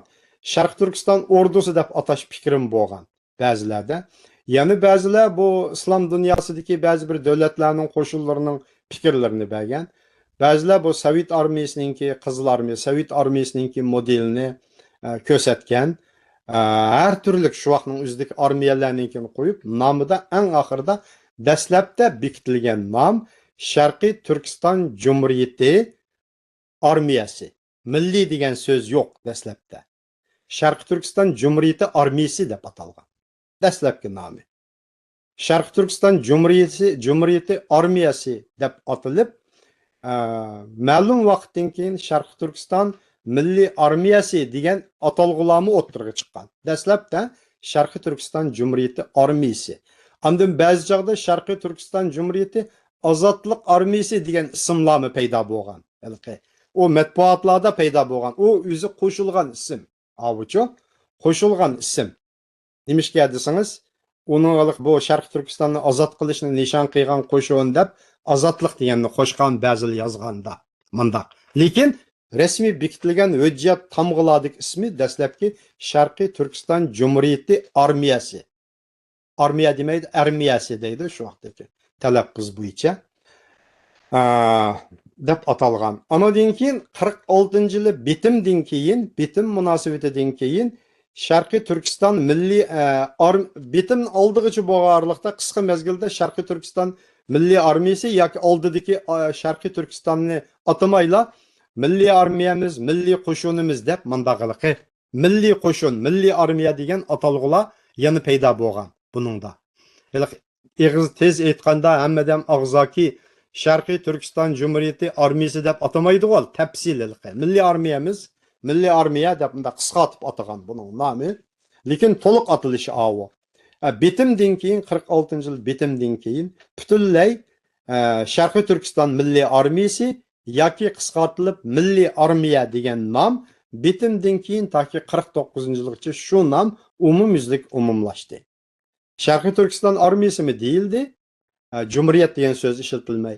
Sharqiy Turkiston Milliy armiyasi degan nom ishlatildi, lekin ko'p materiallarga qaraganda Milliy armiya degan nom qisqartirilib umumyuzlik holda shu nom ataldı. Gazetlarga shu nom bilan yozdi. A deganni qisqartiblamchu, qo'shini degandek. Bu endi Milliy armiyaning Sharqiy Turkiston armiyasiningki atilishi. Shu sababdan xalq ichida Milliy armiya degan nomning umumlashib ketishi bu ko'proq eg'izda atalganlikdan kelib chiqqan narsa bu atalg'u Milliy armiya degan. Shunda. Milliy armiya deb atilishlik sababningmi? Buningki bir yoqdan olganda bir millatning ham armiyasi emas bu. Ko'p millat bo'lganligi uchun buning ichida Qozoq, Qirg'iz, hamma millat, Turkiya millatining hammasi va Turkiya emas millatlar bor. Shuning uchun milliy armiya deb atilgani shu. Ikkinchisi milliy degani ham shu davlatning degan gap, ya'ni birisi shu hukm bo'yicha. Davlatning o'zining armiyasi degan gap. Sharqiy Turkiston Cumhuriyetininki o'zining armiyasi, davlat armiyasi deb. Bu endi nomi masalasi. Endi qo'shinlar masalasi kelgan chaqda Sharqiy Turkiston Cumhuriyeti armiyasi qurilgan vaqtida, shu men bayatın dedim, 4-oyning 8-kundan 5-oygacha bo'lganlikda qurilib bo'lgan qo'shinlar jami 7 atliq polk, ondan 5 nima? Batalyon, divizyon, 5 divizyon. Divizyon deyishlik sabab nima desangiz, atliq batalyonlar u vaqtdagi Rus tilidan kirgan harbiy atalg'u bo'yicha divizyon deb ataladi. Atliq batalyon, o diviziya emas. Diviziya emas. Bu divizyon. O Ruscha atilishi bo'yicha Uyg'urlar hammasi atliq batalyonlarni o mustaqil bo'ladi ulumi. Ular ayrim polk tabi bo'lmaydi. Bularni divizyon deb atagan. Atliq divizyon. Zambirakchilar qismimi divizyon deb ataladi. Atliq divizyonlar bular. Piyoda bo'lsa divizyon deyilmaydi. Piyodalarni batalyon deb ataydi. Shu vaqtning o'zida men bayatning ismlarini deb atadim. 2 tekas polki. Bu polk asosida keyin brigada qurildi, diviziya qurildi. Anadan boshqa yana boshqa atliq polklar, anan keyin G'uljida asosligi piyoda polklar, G'uljidan tashkillangani. G'ulji zapas 4-lar, 4-polk, G'ulji piyodalar 2-polk, keyin G'ulji piyodalar 1-polk, Suydun piyodalar 1-polk. Uni shu vaqtning o'zida atalg'u bo'yicha piyodalar demay, atquchilar polki deb atilgan. Suydun 1 atquchilar polki, G'ulja 2 atquchilar polki. Atquchi degani shu piyodalar polki. U ruschadan tarjima qilib ishlatgan so'zlar. U inglizchada shunday deydi. Atquchilar polki. U degani asosliq piyoda jang qiladigan qo'shinlar bu. Bu bo'lgan dastlab. Ondan bu keyin ko'paytirildi. Ko'paytirilgan chog'da hozirgi xotir bo'yicha 46-yili 3-oylargacha bo'lganlikda Milliy armiyaning umumiy soni, shimol tarafdagi qo'shinlarning umumiy soni Sovet ittifoqininki G'uljidagi generallarining Moskvaga yo'llagan dokladida 46-yil 3-oydagi maxfiy dokladida bu qo'shinlarning soni 20 mingdan oshdi deyildi. Ammo 46-yil 6-oyda bitim bilan Sharqiy Turkiston armiyasi soni qisqartilish talab qilinganda qisqartirilg'ichi bo'lganlikda bu 13 polk bo'lib, ba'zi manbalarda 30 mingga yetganligi jami odam sonining, askari sonining, ham ba'zilarda 29 mingga yetganligi so'zlandi shu vaqtning o'zida. Yana ba'zilar 40 mingga yetib bo'lganligini so'zlandi. Bu 46-yil 6-oygacha. 40 minggacha deganlarningki qaysi manbadan oldi, u balkim butunlay qurolliq askarlarning qo'shinning hammasini hisoblagan bo'lishi mumkin. Chunki zapas qo'shinlar bor, yana ondan saqchi qo'shinlari bor. Har qaysi o'rinlarda saqchilarnimi maxsus saqchi qurolliq qo'shin tashkillagan ular. Ularmi qurolliq qo'shin o'xshash. Ikkinchisi ondan partizan qo'shinlari bor. Dushman orqa sepida qurolliq harakat qiladigan partizan atratlari bor, qurolliq qo'shinlar. Bularni surgan chog'da shu 40 ming atrofiga yetganligi aniq endi. Agar ma janubdagi 3 brigadaninkini qo'shgan chog'da ularni bir 7-8 mingdek odam uni qo'shgan chog'da 40 mingdan ortiq balkim 50-60 mingga jiddisi bo'ladi. Masalan, Songshilan shu vaqtda Gomindangning o'lkadagi amonlik saqlash qismlarining bosh qo'mondoni Songshilan o'zining shu 40 7 yillardiku deymi. Aniq vaqti esimdan chiqib qolibdi. Men keyin deb bersam bo'ldi. Uninki mening kitobimda bor, aniq oy kun. Shu ili qo'shinlar, shu g'arb muxbirlarining so'ragan savoliga javob berganda, g'arb ili qo'shinlariga taqabul tura olamsizlar deb so'raganda, agar uningga orqasidagi cho'ng davlat qo'shilmasa, qatnashmasa, biz uningga taqabul tura olmaymiz. Ularning 60 mingdan ortiq askariy kuchi bor deb yozgan. Shu vaqtning o'zida. Ulama endi ma'lum sonni egallab deyilgan son. Sovet ittifoqining yana bir kitobida, materialda 60 ming qo'shini bor deyilgan Milliy armiyaning umuman Sharq Turkiston Jumhuriyatining. Ya'ni Ili, Oltay, Tarbag'day 3 viloyat hammani qo'shgandan keyingi qo'shini 60 ming deydi. Masalan, Sharq Turkiston Jumhuriyati idorasi Ahmadjon Qosimiyning yanında katib bo'lib ishlagan kapitan Mahmud Parmashevning mening bilan o'tkazgan suhbatida u butun harbiy odamlarni tizimlash katibat ishlari bilan shug'ullanganda harbiy ishlar idorasi mana mushu ishlarni qiladi bir yoqdan olganda. Harbiy qo'shin elish, ko'paytirish, qurollantirish, buni tayyorlash Parmashevning deyishicha 60 mingdan ortiq odam askariy kuchimiz bor degandi shu odam bicho. 60 mingga yaqin, balkim uningdan ortiq askariy kuchimiz bor. Zapastiklarni qo'shganda deydi. Shunday. Chunki 45 yoshgacha bo'lgan erlarning hammasi askar bo'lish kerak deyilgan emasmi? Shunda deyilganligi uchun garchi askariy sapdan chekinib, erlar bir mezgil mashq qilib, uyida o'zining ishini qilgan bo'lsin, lekin ular askarda kerak bo'lgan chog'da ular shu zamon chaqirdi, qo'shinga qatnashdi. Shu bularni olganda shunchalik askariy kuchi borligi deyilgan shu vaqtning o'zida. Bu endi umumyuzlik holda. Polklar keyingi vaqtda 46-yilga kelgan chog'da ba'zi manbalarda 17 polk deyildi, ba'zi manbalarda 13 polk deyildi. Lekin dastlabki xotiriga ilingan polklarning soni 13. 45-yil 10-oyga kelgan chog'da urush to'xtagandan keyin Sharq Turkiston Jumhuriyati 3 front qo'mondonlik shtabi ta'sis qildi. O'ttira yo'linish qo'mondonlik shtabi u Shixanza, Toshbaliq shahrida turdi. Baş shtabi. Janubiy front qo'mondonlik shtabi Mo'ng'ul kuragiga joylashdi. Shimoliy yo'linish qo'mondonlik shtabi Oltoyga joylashdi. Bu 3 cho'ng harbiy rayon endi. Shimoliy yo'linish qo'shinlarining bosh qo'mondoni frontning general-mayor Dalqan Sugurbayev, o'ttira yo'linishdagi qo'shinlarning bosh qo'mondoni Ivan Polinov, janubiy yo'linishdagi bosh qo'mondonlik shtabining boshlig'i general-leytenant unvoni berdi 10-oyda Isoqbek Mununov. Shu vaqtning o'zida Isoqbek Mununovninki qo'mondonligidagi bu Mo'ng'ul kuragiga joylashgan qo'mondonlik shtab dastlab qadamda Isoqbekning qo'mondonligida bir diviziya bo'lib qurilgan. Ya'ni otliq diviziya. Buning tarkibida 2 brigada bo'lgan. 2 brigada. Tekes 1-otliq brigadasi, Tekes 2-otliq brigadasi deb 2 brigada bo'lgan. 2 brigadaning ichida, bir brigadaning ichida 2 polk bo'lgan. Bularning bir qismi shu Yulduz degan joy, Qarshining janubiy shu G'uljul tutishilgan joydagi Bayinbuloq degan yerlarda. Anadan keyin bu Kunas qatorliq joylarda tug'an. Yana bir brigadaning tarkibidagi 2 polk. Lekin yana dastlabki vaqtlarda ularningmi bu brigadaningmi 2 brigadaning tarkibida bu diviziyaning 9 polk bo'lganligi tasvirlandi dastlabki vaqtlarda. Tarmoq. Hammasi otliq. Chunki Aqsu frontiga evatgan bu Sopag'in Sovrov, Qosimjon Qambiri, Abdukarim Abbosov boshchiligidagi bu otryad 150 kishilik otryad, faqat otryad bular. Milliy armiyaning janubga unda cho'ng qo'shin evatmagan bular Muzdavondan o'tib, Boy orqali o'tib, Muzdavon emas, Boy tarafdan o'tib, Boyni ozod qilib, oxirida bular Qonishani ozod qildi Aqsu. Aqsu shahrining atrofidagi hamma joylar, yezi qishloqlar ozod qilinib bo'ldi. Aqsu shahrini qo'rshash jarayonida Boy, Bu Konişe, Aksu Konişe, Vensu, Onsu. Aksu şəhəri ətrafındakı yezilar bular bir aydan artıq vaxt çıxqanға yaxın Aksu qorşa vuruş elib bardı.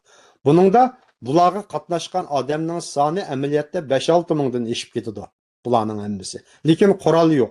Muntazam tərbiyə görməyən, lekin asaslıq can qıyğan adam hammini yığsa 500 adam. Keyin arqadan anda G'uljidan Mirzagul Nasirov komandirligidagi bir ayrim atlıq divizyonni 2 eskadrondan təşkillangan. Arqadan ivetdi yordamga. Aran ivetkini shu qo'shin. Bular Bay Kucha atrofi tutdi. Azroq odamni elib Mirzagul Nasirov Sopaxullar bilan birlikda Aqsu urushiga qatnashdi. 170 odam bilan. Uning qolgan 2 eskadronning asos qismi Bayning Qizil degan yerda turdi. Kucha tarafda Gomindangning 2 polk, ya'ni bir diviziyaga yaqin askari kuchi bor. Ular orqadan bostirib kelmasin deb Bayda yerlik odamlardan partizanlarni elib mudofaa qurdi. Baydimi amaliyotda bularning adam sani birer yerim mingdan eşip ketken. 2000'ga yakın adamni öz askeri qo'shuni qatori qo'shgan bular hammasi. Lekin qurol yo'q. Hammasi ular mashq ko'rmagan azroq chiniq turdi. Ishbillahi qurollar bilan qurollangan, ya'ni kaki poltayi o'zlari yozgan neyze bilan da bular shunda. Ammo Gomindan qo'shinlar otliq qo'shin kuchadiki. Ular muntazam. Aqsuni qorshib olgan qo'shinlarmi, Aqsuning ichidagi otliq qo'shin, u Gomindan qo'shinlarininki Aksu'nun içi kirib algan bu mingga yetmagan qo'shinning yarmidan ko'pi Gomindangning Uyg'ur askarlari.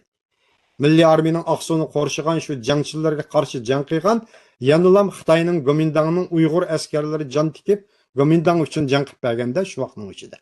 Shunga bu bir nomussiz bir tarix Uyg'urlarning tarixidagi hamdi. Oxirgi hisobda bu Sopanxul Sovroplarning Aksu'ni ololmasligidagi hal qilg'uch sabablarning biri Aşu Gomindanglik şotu bilan hujum qildi net chiqdim. Lutfullah Mutallibni o'ltagan vaqtlarda. Shu vaqtlarda Gomindangning aş Uyg'ur askarlari kallasi juyilib ketgan.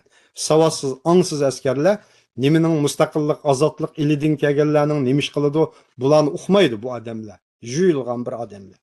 Bular shu sepillardan shotlarni ishtirib tushirib etib, shunda qarshilik ko'rsatgan hikoyalar bor. Buni men kechgan kechiklar Sopaxon Sovropning kitabını okusanglar bilisilen ve onundan başka eslimiler var. Ben kitabımın 8. tomunda bu jarayonni nayt tafsil yazıp çıktım. Bunun da ben nurgun tarihi şahitlarının esli orijinal eslimileri var. Şu Aksu uruşudaki Gomindangning askeri bo'lgan adamlarning keyin yozgan biz nima qildik degan xotiralari bor mening qo'limda yazib chiqqan 90-yillar. Shularmi kirdi buning ichiga. Milliy armiyaning Aksu hujum qilgan shu qo'shinlarning ba'zi Mo'min Talib qatorliqlarning Bay Lyudovanda ishlagan Urumchidagi keyin vafot bo'ldi. Shu odamning aslimlari bor. Shularni kirgizdik buning ichiga. Mana shundaq bo'ldi. Bu qo'shinlar keyin 11-oyda qaytib chiqqandan keyin mush Aqsudik odamlar. Bular hammasi bir polk bo'lib qurildi. Bir polkdan 150 odam amaliyot qaytib chiqqanda bir polk Uyg'ur askari bo'lib chiqdi-da Sopaxonning. Buni Avvaliq Janubiy front qo'mondonlik tarkibiga qo'shib etdi. Sopaxonni dastlabda brigada Mavin brigada komandir qildi. Keyin ondan polk komandir qilib tekas polk. Keyin oxirandan nimaga yo'tkidi? Qo'mondonlik shtabi. Oxirida yana qaytadan tekas otliq polkining komandiri bo'lib turdi Sopaxon polkovnik unvonida. Shu Aqsu tarafdan chiqqanlar bir polk bo'lib ko'paydi. Shuning bilan bu qo'shinlar soni eshib bo'ldi. 10 mingga yaqin qo'shin bo'ldi bu Janubiy frontning Mo'ng'ul ko'rati. Ammo betimdan keyin bular qisqardi.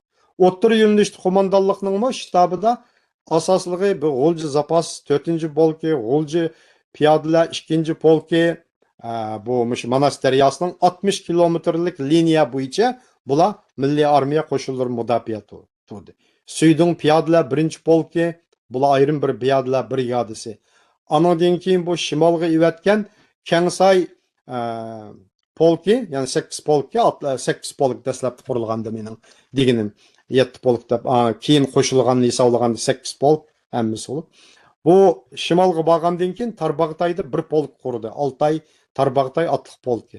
Oqidan 45-yil 8-oyda Tarbag'tay ozod bo'lgandan keyin cho'chak. Anadan keyin Dörbiljinda bir polk qurdi. Dörbiljin otliq polki. Anadan keyin 4-Dörbiljin otliq polki. Anadan keyin bu nima deymiz? Bu ularni birleştirip Kengsay atlık polki, Dörbilcin atlık polk, Tarbağatay 6. atlık polk qatarlıq mana şu polklarni birleştirip anadaki ikinci atlık brigada kuruldu. Onunla Leskin komandiri oldu. Bular Altayga bordi. Altay azat qilindi. Osman Baturning qo'shinlari dalil qalla Altayni asos jihatdan azat qilib bo'lgan ular. Ular bilan birlashib Altayda andin Altay atlık polk kuruldu. Bedalxonning komandirligida. Başta Delilxon komandiri oldu. Demek andın ki Manas Deryası boyida chegarada şu liniya qurib turganda 60 kilometr aralıqda. Milliy armiyaninki qo'shinlar mana mushu 4. Dörbilcin atlık polki, 3. Kengsay atlık polki, 6. Tarbağatay atlık polki dastlabki. Anadan keyin Altay atlık polki, G'oljida G'olji piyodalar, 1. Zapas atlık polki, piyodalar polki, G'olji Zapas 4. polki, G'olji piyodalar 2. polki, Suyding piyodalar 1. polki, anadan keyin Mo'ng'ul Kura atlık polki, Tekes 1. 2. atlık brigadasi bular. Anadan keyin 2. bu Leskinning 2. ayrım atlık brigada bular qo'shilgan chaqda mana 30 necha mingdan ortiq qo'shin shu 46-yil 6-oygacha betimgacha bo'lganlikda qurilib bo'lgan qo'shinlar bor. Bularning hammasi. Demak shu 13 dan andin unidan boshqa ayrim divizionlar bor, halqi, batalyonlar bor. O batalyonni qo'shsak, demak bularning soni texmi jiq oshadi. Ammo betimdan keyin shart bo'yicha 6 polk bo'ldi. 3 piyodalar polki, 3 atlık polki qisqartildi. Lekin namda, amaliyotda bir polk degan ichida, ya'ni qo'shinning soni jiq bo'laverdi. Masalan, Tekes polkida 4000 jangchi ofitser bo'lganda, asli bir milliy armiyaning qo'shin tarkibida bir piyodalar polkida kam deganda 2000 dan 2500 gacha askar bo'ladi. Milliy armiyaninki qoidasi bo'yicha. Amaliyotda anında ko'payib ketganda o soni. Keyin betim bo'yicha 2500 dan to'van bo'lish kerak deyilgan. Lekin milliy armiyada o son ortiq bo'lgan. Umuman olganda milliy armiyaning polklariningki tarkibidan elib aytgan chaqda milliy armiyada bir polkda 3 batalyon bo'ladi. Balki piyoda polklarda 3 batalyon. 1, 2, 3 batalyon bo'ladi. Bu piyoda polklarning tarkibidagi bir batalyon ko'pincha hollarda ham atliq batalyon bo'ladi. Qiziq yerichi bular atliq batalyon. Ular xolis atni ishib etib piyoda jang qildi, xolis atliq jang qildi. Piyodalar polkining ham tarkibida. Anadan keyin piyodalar polkda buningdan boshqa yana nimalar bo'ladi desangiz, aloqachilar vizvodi bo'ladi. Yana 40 kishilik qo'shin atrat aloqavonti degan svizist deydi. Anadan keyin pulemotchilar rotasi bo'ladi. Pulemotchilar 100 necha kishilik maxsus pulemotdan tashkillangan rota bo'ladi. Ne kerak bo'lsa, ig'ir pulemotlarni yo'tkab berib shu jangga qatnashadi. Uningdan boshqa minomyot rotasi bo'ladi. Ya'ni buning taxminan bir 10 nechilagan minomyotlar bo'ladi. Piyodalar polklar kerak bo'lganda bular minomyotlarni ishlaydi. Ba'zilarda 1-2 dan zambirakmi bo'lgan bularda. Anadan boshqa yana bu piyoda qo'shinlardagi tarkib hamdi. Uning qo'mondonlik tarkibi bo'lgan chaqda birisi polk komandiri bo'ladi, biri ma'mum polk komandiri. Polkovnik unvonida polk komandiri, podpolkovnik unvonida ma'mum polk komandiri, anakin bir shtab boshlig'i bo'ladi. Shtab boshlig'imi ko'pinchisi podpolkovnik unvonida ya mayor unvonida bo'ladi. Anadan hamma qo'shinlarda birdek holda podpolkovnik unvonida birdan imom bo'ladi. Polk imomi, polk axuni deymiz endi. Axun bo'ladi. Andan birdan siyosiy komissar bo'ladi. Har bir polkda. O podpolkovnik ya mayor unvonida bo'ladi.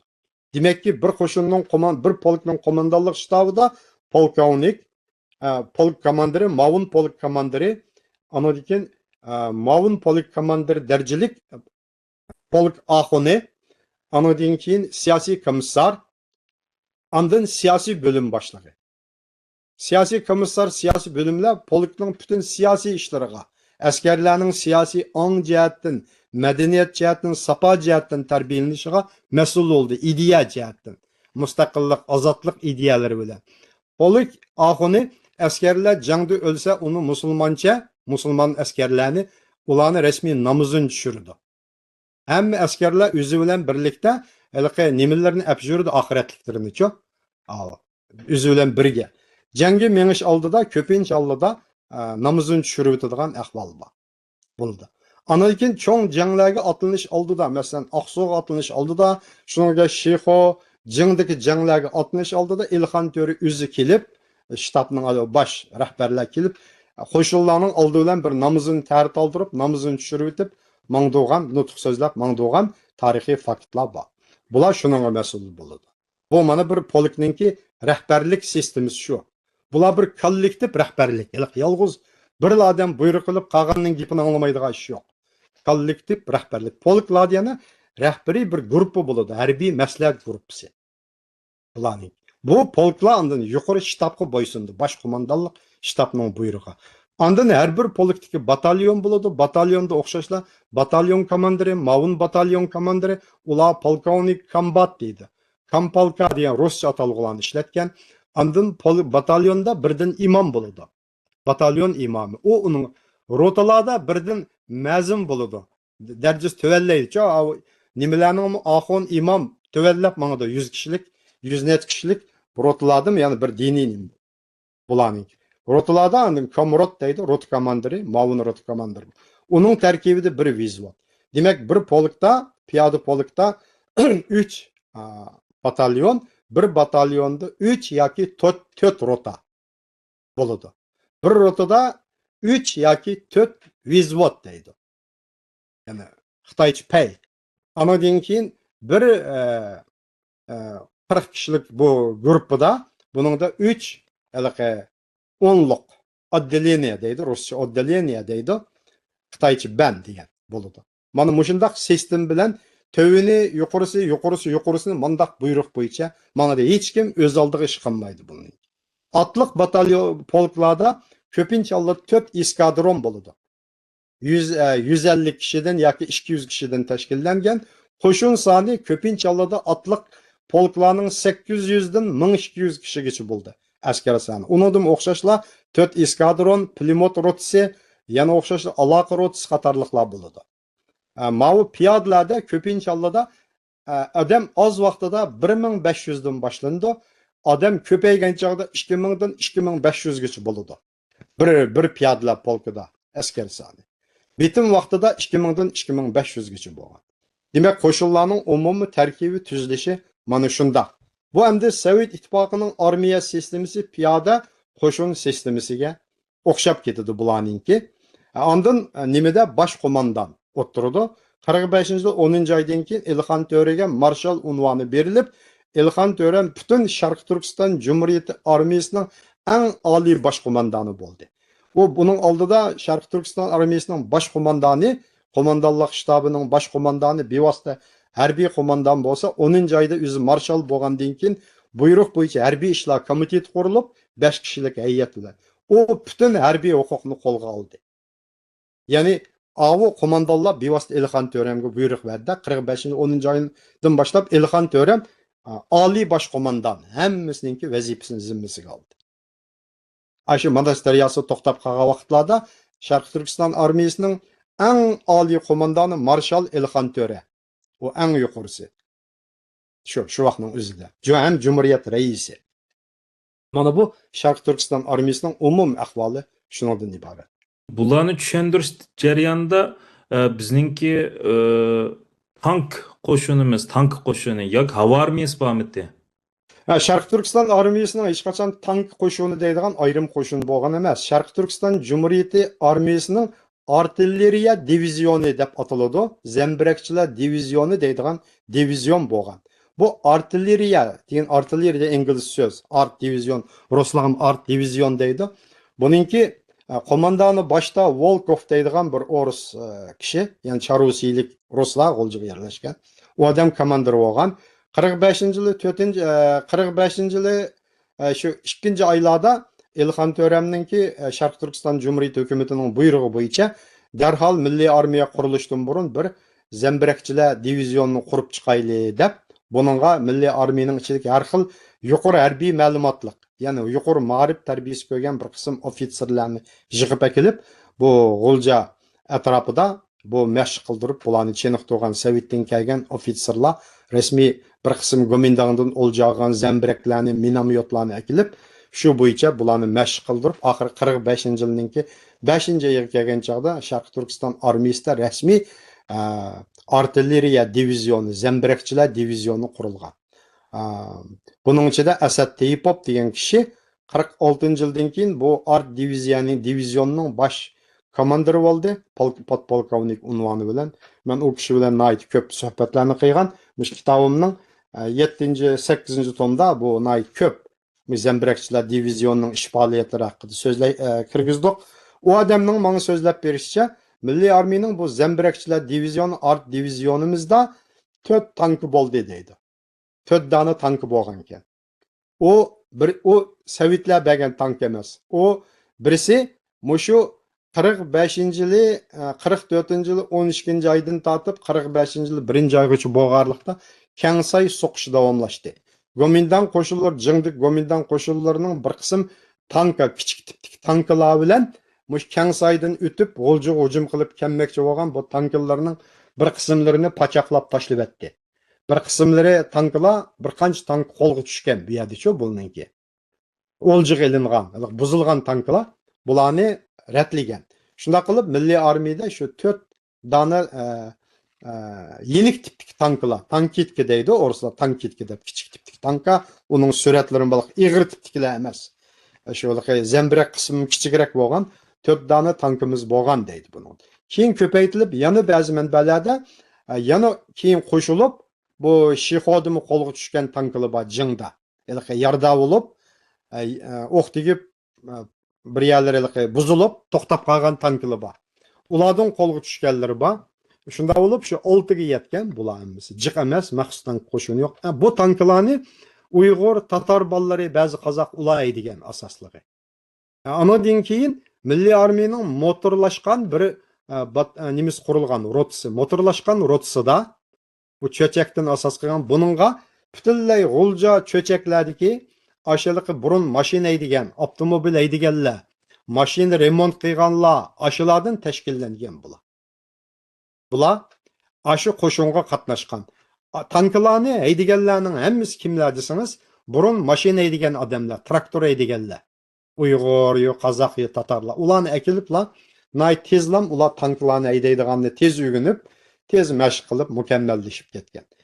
Endi aeroplan masalasi kelgan chaqda bu Harambag aerodromni ozod qilgan chaqda aerodromda Gomindangning aktanmagan, to'liq buzib etilmagan aeroplanlaridan ba'zi manbalarda 48, ba'zilarda 42 deyiladi. Ammo G'uljidagi Sovet ittifoqining maslahatchisi generallarning yo'llagan Moskvaga yo'llagan telegrammasida maxfiy dokladida G'uljida Gomindangning 36 aeroplanni, saq aeroplanni qo'lga tushdi degan ma'lumoti bor. Endi ularning bu ma'lumoti yolg'on bo'lmasligi mumkin. Bu aeroplanning hammasini biz ilgari Shingsisay davrida Shingsisayga bergan aeroplanlar. Buning ichida 10 necha aeroplan saq holatda bu jangga qatnasha oladigan holatda degan. Lekin uchqichisi yo'q degan. Shunda bo'lganda 45-yili 9-oydagi Jing urushida va Shixo urushida ilgirki 2dan 4 atrofida aeroplan ishga silindi. Bu aeroplan bombalarni tashildi, pulemyotlar tutdi Jing urush maydonida. Xitoy qo'shinlarini alohzada qilib o'tgan ish shu. Bu aeroplanlar Shixoda bomba tashlagandan keyin Xitoy Gomindang hukumatı darhol Moskvaga telegramma berib, norozilik bildirdi. Ham bu xabarlar Amerikaning g'arbning matbuotlariga chiqdi. Sovet qo'shinlari jang qilyapti deb. Xitoylar Sovet qizlarimiz Shixoga hujum qildi, 2000 kishilik Sovet armiyasi uning aeroplanlari jangga qatnashdi deb dunyoga shunda jakalagan. Amaliyotda 2000 kishilik Sovet armiyasi emas, bu Suyding piyodlar polki, bu emas Uyg'ur. Bular Uyg'ur jangchilar ta Altay, Tarbag'atay 6-atliq polki bular endi. Sovetlik ba'zi maslahatchilar bor, komandirlar bor albatta. O Sovetlik zo'r qo'shin yo'q uning ichida. Endi hozirgi gap, u vaqtda Sharqiy Turkiston Jumhuriyati o'zining texi o aeroplanlar Sharqiy Turkiston Jumhuriyat armiyasining aeroplanlari. Gomindangdan o'ljagan degan Sovetlar aytmadi. U Sharqiy Turkiston hukumatining aeroplanlariga aylandi. Şarkı Türkistan Cumhuriyeti Armiyasının demek aeroplan atırtımı boldu. Boğan bilen yüzünün uçukçusu yok. Tek onu terbiyeley, o 3-4 ayının içinde onu terbiyelep bulanmaydı. Şunun için Jing Shiho uruşuğa ani şu aeroplanla Sovetlik uçukçular tarafından heydilip bu aeroplanla. Sovetlik uçukçular muşu aeroplanlar bilen yani Xitay koşullarının beşiği bomba taşladı diyen gapta. Şuna bu aeroplanlar 49-yıl Xitay Komünistlerinin vekili Deng Liqun G'oljuga kelib Beijing'e yollagan telegrammasida, maxfiy telegrammasida illi qo'shinlarining ahvoli haqidagi telegrammasida bularning 40 necha aeroplani bor deb ma'lum qiladi. Manchilik miltiq, manchilik pulemyot va ham 40 necha aeroplani bor deydi. Shunga qaraganda Sharq Turkiston Cumhuriyet Armiyasining aeroplanlari bor. Ammo aeroplan havo qo'shinlari texi yo'q. Chunki havo qo'shini qurish uchun uning uçqıçılar, remontçılar mükemmel sistemisi buluş gerek. Şu Sovetlerning yardımıga tayangan bu uçqıçılar ki muş aeroplanlı bilen Altayga qural to'shagan, cho'chak qural to'shagan, uya buyaga odam olib ahvollar bor. Buni Sovetlik uçqıçılar bejigan bu ishlarni.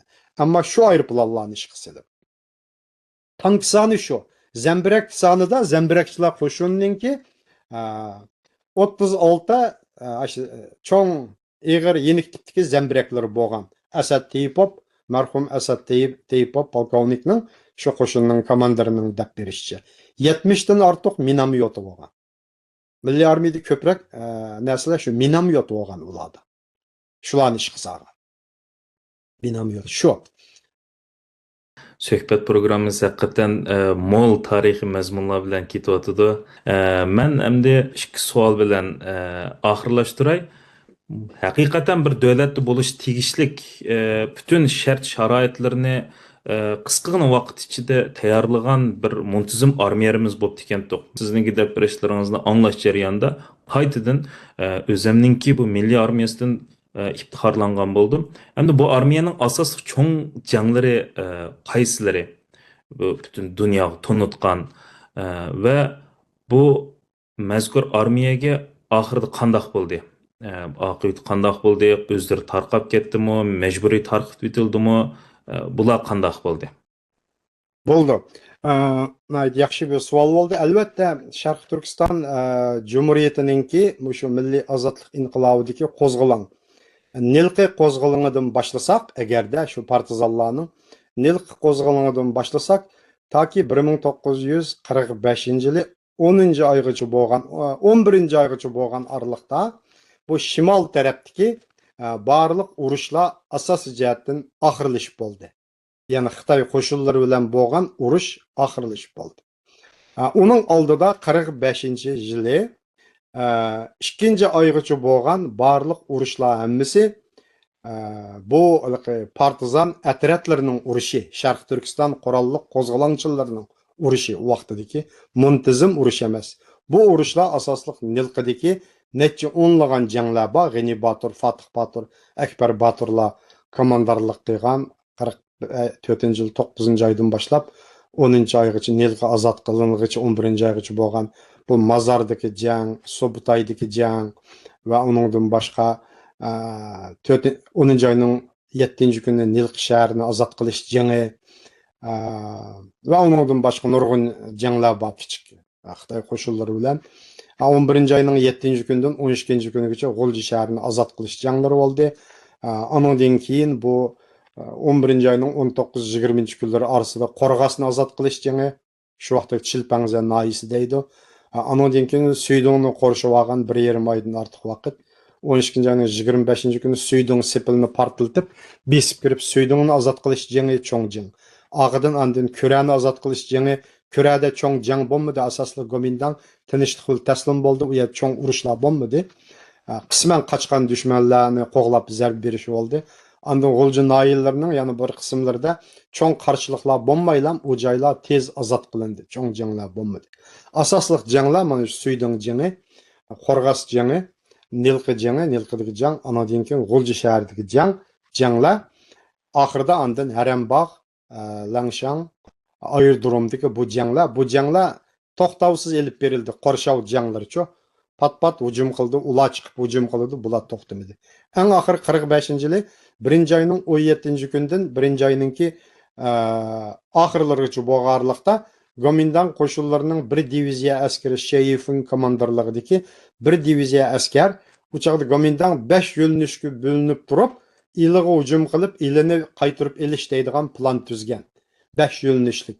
Keyin 2 yo'nalishlik hücum qilgan. Buningga zapas 7-diviziyasi Gomindanning Li Yushang komandirligidagi Gomindanning 45-diviziyasi, yangi 45-diviziyasi Sheyifin komandirligidagi yani ikkinchi yangi armiya deyildi. Uning komandirligidagi qo'shinlar bu janglarga qatnashgan. Uning bosh qo'mondoni 29-gruppa armiyasi Gomindanning general-leytenant, shuning qo'mondoni Li Tejun. Bular jangda keyin Urumchi turib qo'mondonlik qildi. Mana shu Sheyifinning komandirligidagi bir qo'shin, 2 polkdan ortiq qo'shin, bular Achal orqali jangdan kelib, bu Chapqan Yuta, shu Plich Xan degan yergacha keldi G'oljidagi. G'olji Arambog'dagi Gomindan qo'shinlari birlashib hujum qilib, G'oljini qo'lga keltirmoqchi bo'lgan. Bu jangda andin Li Yushangning bu zapas 7-diviziyasining bir qism qo'shinlari 45-diviziyaning bir polki, ya'ni Xovensi deydigan bir polkovnikning komandirlari. Bular talki davollari orqali hujum qildi. Ular tarmar qilindi. Andan keyin bu Arshang bu yoqlardan hujum qilmoqchi bo'lgan G'ani Baturning qo'shinlari Erde komandirligidagi Börtala Mongol partizan atridi, Uyg'ur partizan atriyatlari ular keyin Leskinning qo'shini tushib, ularni tarmar qildi 2-oygacha bo'lganlikda. Achaldan tushgan qo'shinni 1-oyning 17-kunidan 20-yilgacha, 20-kunigacha mana shu Plichxan atrofiga kelgich bo'lganlikda bularni Saqbek va boshqa Uyg'ur, Qirg'iz, bular Rusumba, Qozoqimba, hammasi bor shu komandirlarning boshchiligidagi G'oljining asosiy xalqi bu kelgan qo'shinni tarmar qilib tashildi. Shu eng cho'ng jang. Anadan keyin bu Arambog'dagi aerodromdagi Xitoy qo'shinlari qechib chiqqan chaqda ularni 45-yil 1-oyning 30-kunidan 2-oyning 1-kunigacha bo'lganlikda mana shu Chapqan Yuta qatorliq joylarda butunlay yo'q qilib tashlagandan keyin mana bu urush oxirlashdi. Bu vaqtdagi urushlar mana shu partizan qo'shinlarining muntizim emas qo'shinlarning janglari. Anadan keyin milliy armiya qurilgandan keyin 45-yil 6-oydan boshlab andin bir polk shimolga yuvatildi. Ular shimolda Tarbag'tayni cho'chakni ozod qilg'ich bo'lganlikda Mofang, Toli qatorliq joylarda, Yamato qatorliq joylar jang qildi. Oxirida Dörbiljinda jang qilib 45-yili 7-oyning 26-27 kunlari cho'ngroq jang bo'ldi. U yana ozod qildi. Oxirandan cho'chakdagi Gomindan qo'shinlari hammasi cho'chakni tashlab, Sovet ittifoqiga qechib cho'chakni tashlab berdi, cho'chak urush olmadi. Cho'chak ozod qilinib bo'lgandan keyin bir qism qo'shinlar shimolga yurib, Qobuqsarga berib, Qobuqsardagi Xitoy qo'shinlariga qarshi u yerda bir haftadan ortiq qattiq jang bo'ldi, 10 kun. Qobuqsar urushi nayib cho'ng jang. Bu milliy armiyaning hamdi. Ondan keyin shimolga yurganlar Burchin qatorliq joylar jang qilib, Burchinni ozod qilib, ondan Dalilqon qo'shinlari bilan birlikda Osmon Batur qo'shinlari bilan Oltayni qorshov qilib, 9-oyning 5-kuni 45-yili Oltaydagi Xitoy qo'shinlari Mong'oliya tarafga chekinib, qechib berib asirga tushdi bular. Ondan Oltay shahri tinchlik bilan ozod bo'ldi. Milliy armiyaningki asosliq jangi 45-yil 8-oydan boshlab ondan bir qo'shin Saqbek komandarligida jangga yurish qilib, jangda urush boshladi. Yungjixo, Jing, Bajaxu qatorliqlar jang qildi. Qumtog' degan. Ondan Ivan Palinov komandarligidagi qo'shin Suyding piyodalar 1-polki, buning qo'shini ondan Tarbag'tay 6-otliq polkining qo'shinlari bular birlashib Shixodagi Gomindan qo'shinlari hujum qildi Shixo mudofaasida. Bular eng shiddatli jang qilib 4 kun ichida uning oldida Chepayz degan ya'ni 60 kilometr. Ondan Shixoni ozod qildi. Oxiri Gomindanning 3 liniyasini bosib o'tib 9-oyning 8-kuni saharda Shixo ozod bo'ldi. Oqidan ularni qo'g'lab, andan keyin shu Savan, bu Chishigor degan hamma yerda qo'g'lab 9-oyning 13-kuni kelgan chaqda Manas daryosi bo'yigacha yetib kelib, Gomindan qo'shinlari Manasning u tarafidan Quturbiy qatorliq joylarga qechib ketdi. Mana Şixomu 9 ayının 7 günü Jing to'liq azat qilindi. Bajaxu Jingi. Buningga G'ulji zapas 4 piyodalar polki, anadan keyin 2 piyodalar polkining bir qismi va anadan keyin Tungan divizionining bir qismi Shiva eskadroni qatorliqlar qatnashdi bu jangga. U yerdan bir diviziyadan ortiq komandanning Guchi komandirligidagi 3 polkdan tashkillangan qo'shin ularni butunlay yo'qotdi, Guchini asirga oldi. Mana mushunda janglarni hisobga olgan chog'da buning ichidagi eng hal qiluvchi jang Milliy armiya, demak Sharq Turkiston armiyasi Urumchiga hisobda 150 kilometr qag'ichi bo'g'arliqqa yetib keldi-da, mana. Shu vaqtning o'zida buyruq bo'yicha, Moskvaning buyrug'i bo'yicha oqib turib yordam qilayotgan. Qat'iy urush to'xtaydi degan buyruq bilan Milliy armiya to'xtab qilishga majbur bo'ldi. Shundan keyin bu urushlar oxirlashdi. Mana bu Shixo Jing urushi eng hal qilguvchi urush hisoblandi. Eng cho'ng urush. Buningga Gomindanning 20 ming atrofida qo'shini qatnashdi. Sharq Turkiston armiyasining ilgari keyin 8 minggacha bo'lgan, 7 mingdan 8 minggacha bo'lgan qo'shin qatnashdi bu ishga jangga. Qatnashib Gomindan qo'shinlari yo'qotildi. Endi bu janubga tushgan qo'shinlar bu Aqsu'ni 45-yil 8-oyda bayna oldi. Aqsu'ni qo'rshovga oldi toki 11-oygacha Aqsu atroflari jang qilib, oxiri 11-oyda buyruq bil amalsiz G'uljiga chekinib ketdi. Ammo Toshqo'rg'on tarafdan boshlangan inqilob yana davomli kengayib 45-yil 8-oyning 17-kunida Toshqo'rg'onni oldi. Ondan keyin davomli ular shimolga 3 yo'nalish bo'yicha mangda Toshqo'rg'ondan boshlagan bu qo'shin. Bu Qashqar tarafga shimoliy yo'nalish, ya'ni shu Muji, O'ytoq qatori orqali Toshmiliqlar orqali Qashqarga kelish. Bir qo'shin Udul Yangisoqqa yurish qilib, Yangisoq taraflar orqali Qashqarni ozod qilish. Bu Chil Gumbaz degan joyda bosh qo'mondonlik shtabi qurildi. Bir qo'shin Yakan yo'nalishiga qarab mangdi. 11-oygacha bu qo'shinlarni cho'ng jang qilib, urush bir mezgil to'xtadi, ammo 46-yili 1-oyning 1-kuni qaytadan bu qo'shin qag'liq hujum qilib, 1-oyning 2-kunida qag'liqni, 4-kunda Poskamni ozod qildi.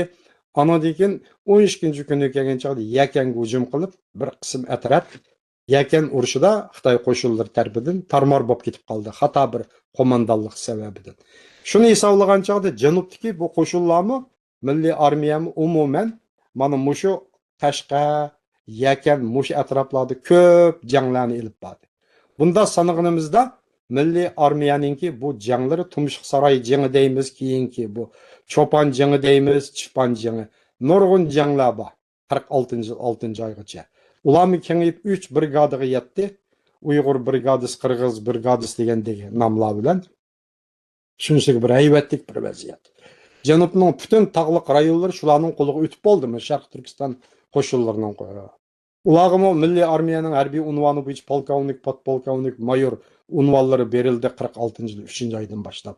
Ularni bosh qo'mondonlik G'uljidagi bosh qo'mondonlikqa bo'ysundi. General Isoqbek kelib ular qo'mondonlik qildi. Shunda jarayonlar. Shunda hisoblagan chog'da cho'ng kichik Milliy armiyaning cho'ng kichik Sharq Turkiston qo'shinlarining janglari ilgari keyin bo'lib 300 qitimdan ortiq jang ilib berilganligi tasvirlandi. Cho'ng kichik xotirlandi. Buning ichida eng cho'ng janglar, cho'ngroq janglar 30 qitimdan ortiq. Buning ichida eng cho'ng jang eng keng ko'lamlik haybat janglar Shixo, bu Durbiljan jang, mana bu janglari, Qubuqsar janglari. Bo'libmi buning ichida eng cho'ng jang Shixo bilan bu Jing urushi. Gomindangni umumyuzlik oldi mag'lub qilgan, tarmor qilib o'tgan bu jang. Milliy armiya demak mana shu 45-yil 11-oygacha bo'lganlikda shimoldagi Gomindang Xitoy qo'shinlarining ilgari keyin 40 mingdan ortiq askariy kuchini tarmor qilib o'tdi bular. Tarmor qilib o'tdi. Mana shu vaqt angacha bitim, analitik suhbat bu yangi bir davr boshladi. Undan keyin urush tugadi, oxirgi urush Osman Batur'ninki 47-yildagi isyoni qo'zg'olonlari jarayonida Milliy armiya demak andin bu Savan atrofidagi bu Qalibek isyon ko'tardi. Bu amaliyotda Sharqiy Turkistonning o'zining ichidagi bir ichki urush, shu tigtakni olganda. Sharq Turkiston Jumhuriyatining ichki urushi deb qarayman. Bir-biriga o'xshamaydigan guruhlarning urushib qolishi bu. Bundan Xitoy foydalandi. o'ttirg'i tushib har xil nim bilan. Bu chog'da milliy armiya mana aşı urushlarni hisob qilmaganda qisqa, cho'ng urush emas. Urush tugidi desak bo'ladi. Asosli Xitoy bilan bo'lgan urush 46-yili 6-oygacha, 5-oygacha janubda davomlashdi. Shimoldagi urush 10-oygacha davomlashib to'xtagan. Mana shu. Hisobitim mana janglar umumiy ahvoli shu. Endi bu ikkinchi savolingizga kelsak, bu milliy armiya nima bo'ldi degani, milliy armiya 49-yilga kelgan chog'da Ahmadjon Qosimiy qatorliqlar 48-yili Sovet ittifoqiga elib ketilib, Sovet ittifoqi tavasida yo'q qilingandan keyin Sharqiy Turkiston armiyasi menish oldida bosh qo'mondonlik huquqi general emas, polkovnik unvonidagi Ros Leskinning qo'liga topshirilgan. Issiqbek ketgandan keyin topshirilib, anakin Sharqiy Turkistonning shu vaqtdagi bu eng oliy huquqi vaqtliq Sayfiddin Azizning qo'liga qoldirilgan. Ya'ni ittifoq deydigan eng oliy rahbarlik organi va ittifoq degan tashkilot siyosiy organ. Shuning boshliqlik o'rni Ahmadjonning o'rniga Sayfiddin Aziz qoldirilgan. Bir hafta qolmay bu tatarlardan bo'lgan Asad Isoqov buning butun rahbarligi Asad Isoqov qo'yildi. Armiyaning qo'mondonlik huquqi bu Leskinga berildi. Leskin tutib turdi. Shundan keyin Ahmadjonlar tugidi 49-yilning oxiridagi bu voqealar atalmış aeroplan voqeasi va boshqalarda onu ayrim tema so'zlasak gap ko'paydi. 49-yili shuning bilan 9-oyda bu o'lkadagi 25ta Gomindangning bu 7 viloyatda. U vaqtning o'zida o'xshashli Manas daryosining g'arbida Sharqiy Turkiston, u yerda 3 viloyat, u yerda o'xshashli Sharqiy Turkistonning burunqi shu ay yulduzliq bayrog'i lapildaglik. Ya'ni Sharqiy Turkiston armiyasi o'z harbiy formasi bilan, harbiy kiyimi bilan o'ziga o'zi ega qo'mondonlik o'zini o'zi boshqardi. 7 viloyat Urumchi, bu Qashqar, Xotan, bu Xitoy Gomindangning hukmronligida, u yerda Gomindangning davlat bayrog'i. Vaqtda butun Sharqiy Turkistonda ikki bayroq bor. Birisi Sharqiy Turkistonning ay yulduzliq bayrog'i 3 viloyatda Manas daryosining g'arbida. Bu yoqda Gomindangning bayrog'i. 49-25-kuni Burhan Şehidi bilan Tavsiyo Gomindang qo'shinlarining qo'mondoni kommunistlarga taslim bo'ldi. 10-oyning 1-kuni Xitoy Xalq Jamhuriyati qurildi. Moskvaning buyrug'i o'rinlashtirishi bilan Mao Zedong 12-chisladan boshlab qo'shinlarni Wang Zhenning qo'mondonligida Pangdaoxayning Sharqiy Turkistonga Shinjongga yurish qilishga yuvatdi. Shuning bilan bu qo'shinlari keldi. Mana shu vaqtgacha Sharqiy Turkiston milliy armiyasi bor. Anadan keyingi siyosiy o'zgarishlar vaziyat bu yerda Stalin, Sovetning birligi, hamkorligi va ko'p masalalar bor bu yerda. Oxirida bu Sharqiy Turkiston Cumhuriyeti armiyasi, milliy armiya 49-yil 12-oyning 17-20-kuni kelgan chog'da Xitoy Xalq Ozodlik armiyasininki 5-korpusi degan nom berildi ularga Mao Zedong buyrug'i bilan. Uning komandirlarni yangidan belgildi.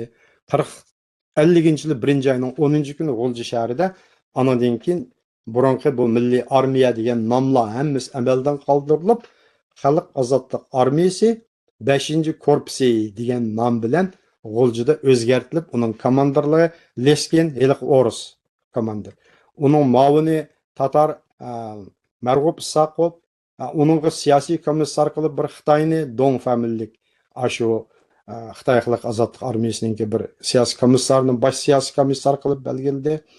Bular mana 5-korpus bo'lib Xitoy Xalq Ozodlik armiyasininki qo'shini deb e'lon qilindi. Ondan buning bir polki janubga tushirilgan Imunov komandirligidagi bir tekas polki tushgandan keyin milliy armiyani vaqtida 5-korpusni 2 diviziyaga bo'ldi. 13-diviziya, 14-diviziyada. Ondan 2 polk, mustaqil polk Oltoyda bir polk, Urumchida bir otliq polk turg'izilgan bo'ldi. 13-diviziyaning tarkibida Imunov, Qashqar, Oqsu, Xotanda askar elib ko'paytib 3 polk qurib chiqdi. Qashqarda Tudi u 54-yilga kelgan chog'da 5-korpus amaldan qoldirib tashildi. Qoldirib, uning bir qismi dehqonchilik maydonlariga evatilib, bo'z yer o'zlashtirdi degan nom bilan. Qashqardagi 13-diviziya ham amaldan qoldirildi. İlidagi bu shimoldagi 14-diviziya ham amaldan qoldirildi. Hammasi qoldirilib, 54-yilga kelgan chog'da bu Urumchida bir polk, Qashqarda bir polk ish qolgandan boshqa milliy armiya 10 yildan keyin tamoman mana shunday shakl bilan tügeden. Onun komandirlerini Ürümçiye kelip siyasi kurslarda terbiyeldi. Komandirlarını ep taşlap etdi. Onu yenilarını koydu. Keng kölemlik bir özgertiş elip bir iş jarıyalar. Bu benim kitabımdaki 12. tomida bola tepsili bayan kılıngan 49.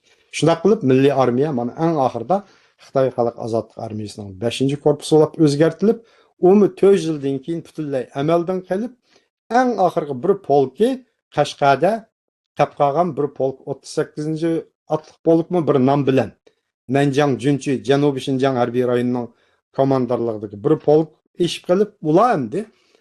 Albatta yeni askerler buludu. 62. yıldaki Hindistan soqışığı silindi. Ahırkı şu. Qolduk polk. Şunun bilen bu tügüdendi. Bu tarih üzül kesil tügüdü. 54. yılı kelgen çağda Milli Armiya tügüdü. 51. yılgacha Şarkı Türkistan armiyası gerçi Xitay Xalq Azadlık Armiyasının 5. korpusu bolgan bolsun, lekin onun harbiy qoidalari, nurg'un tüzümleri özgertilmegen. Ularninki pagollari, yani şu aş nimeleri, harbiy formulları şu petin bolgan. 51'den keyin bularni birdek alda Xitay Xalq Azadlık Armiyasınınki formasi özgertdi. Japan jolunun şapkele malığı özgertip, qiyafeti hem tüzüm özgürüp ketdi bularninki. Vagon mu yok, adetki Xitayla oxşaş. Ama 2 yılgacha yana burunqi özünün haltını saqladi bularni. Şunun bilan bu tugab, bu qo'shin mana aşındaq ahiri tugidi bunun jarayoni. Bu Şarkı Türkistan'ın ahirki tugişi bilan Ahmet Jalilning ölümünden keyin Şarkı Türkistan'ın üzül kesil tugişi Milli Azadlık İnqilabının to'liq ahirleşişi, ahirki hesapta bu armiyanın tugişi olup to'liq tugidi. 55. yıl Şinjan Uyghur Abdunum Rayon degan Abdunum Rayon qurulup, bütün rayonning avtonomiyalik huquqi 1.600.000 kvadrat kilometr zaminning Uyg'urlarga berilganda e'tirof qilinganda bu armiya tugitilib bo'lingan vaqtning o'zida. Ulardan chiqqan 5 odamga, 5 ofitserga, 55. yıl Seyfiddin Azizga Xitay Xalq Azadlık Armiyasının general leytenant unvanını, Iminov, Zununtipov, Marg'ub Saqov, Savdanov bu 4 odamga general mayorluq unvoni berdi. Oxirida bular Xitay Xalq Azadlık Armiyasının generallariga aylandi shu. Shuni bilan tugadi. Oqibat shu. Qolgan polkovniklar bor, ularga berilmadi. Sopaxoni Sovorov deymiz, u deymiz, bu deymiz, bu polkovniklar bularga hech qanday keyingi vaqtlarda harbiy unvoni yo'q, ular harbiy sapdan chekindirilgan ashundaq bir tarix. Mana bu butun bir musofa. Bugungi suhbatimiz mushunchalik bo'lsinmi? Meningcha jiq so'zlashdik, ha? Man qo'yib bersin suhbat programmasini oxirlashtirg'im yo'q. Armiyaning tarixini bir sharaflik, bir uzun musobalik tarixini albatta 1,5 soat so'zlab tugatsak, bak oddiy yo'q qoladi. Buni kech kunduzlab so'zlasak, men necha tom bilanmi tek tugatib bo'lanmadim, necha tomni yozib, necha ming bet bilan tek tugagani yo'q bu tarix. So'zlab bo'lgani yo'q. Mukammal. Albatta. Şuna bugünkü suhbat programımızın temisi naqmı şu 8 aprel Milli Armiyanınki qurulğanlıq günü münasibinden bolğanlıq üçün biz Milli Armiyanınki qurulğandan tatipki ahırlaşkan günügece bolğan jarayonni sözüşüp, görünmələrimizni xəbərləndirib qılğan bolduq. Əlbəttə bir fəxrleniş bilan iftixarlanish bilan başlanğan bir his tuyğu bolsa, axırga bolğan çağda bir əfsuslanish, bir qaygı bilan axırlaşdı desem buldu. Bizdinki tariximizdə məşna içimiz açıq oldugan, bizni məyuslandirdigan tarixi vaqtlarımız ve orunlarımız köp, az emas desek buldu. Xudayım buyursa en qısqa vaqtda yeni mustaqil dövlətdən birini quruşqa ulaq Allah nesip qılsın Uyğur milletiga. Sizning vaqtınızı ajırtıp bu qimmatlik suhbat programmasiga qatnashib ziyoratimizni qabul qilganingiz uchun qaytadan minnatdorligimni bildiraman. Oxirida ko'rinmalarimizningki bu kitabınızga erişmekçi olsa, setip almakçı olsa, qayadan erişalaydı? Bunun bir davetken bolsanız, söhbetimizni ahırlaştırışdan burun. Ona şu men bilan aloqalashsa bo'ladi. Bevosita. Men WhatsApp nomerlarim bor. Ta'minlab qo'ysanglar, telefon, WhatsApp nomerlarim. Shu men bilan aloqalashsam, men yetkazib bergizaman bütün amal bilan. Olaman deganlarga. Albatta. Ondaqda sizdinki aloqa nomeringizni ko'rinmalash ekrandagi nomerdan siz bilan aloqalashsa bo'ladi. Sizga ko'pdan ko'p rahmat. Ko'p rahmat. Hurmatli ko'rmanlar, bugungi suhbat programmamiz meshaychi bo'lsin. Keyin qitimliq sonimizgacha ko'rishgacha omon bo'lgaysizlar. Stansimizning YouTube kanaliga a'zo bo'lishni unutmanglar. Hammanglar omon bo'linglar. Allohga emanet.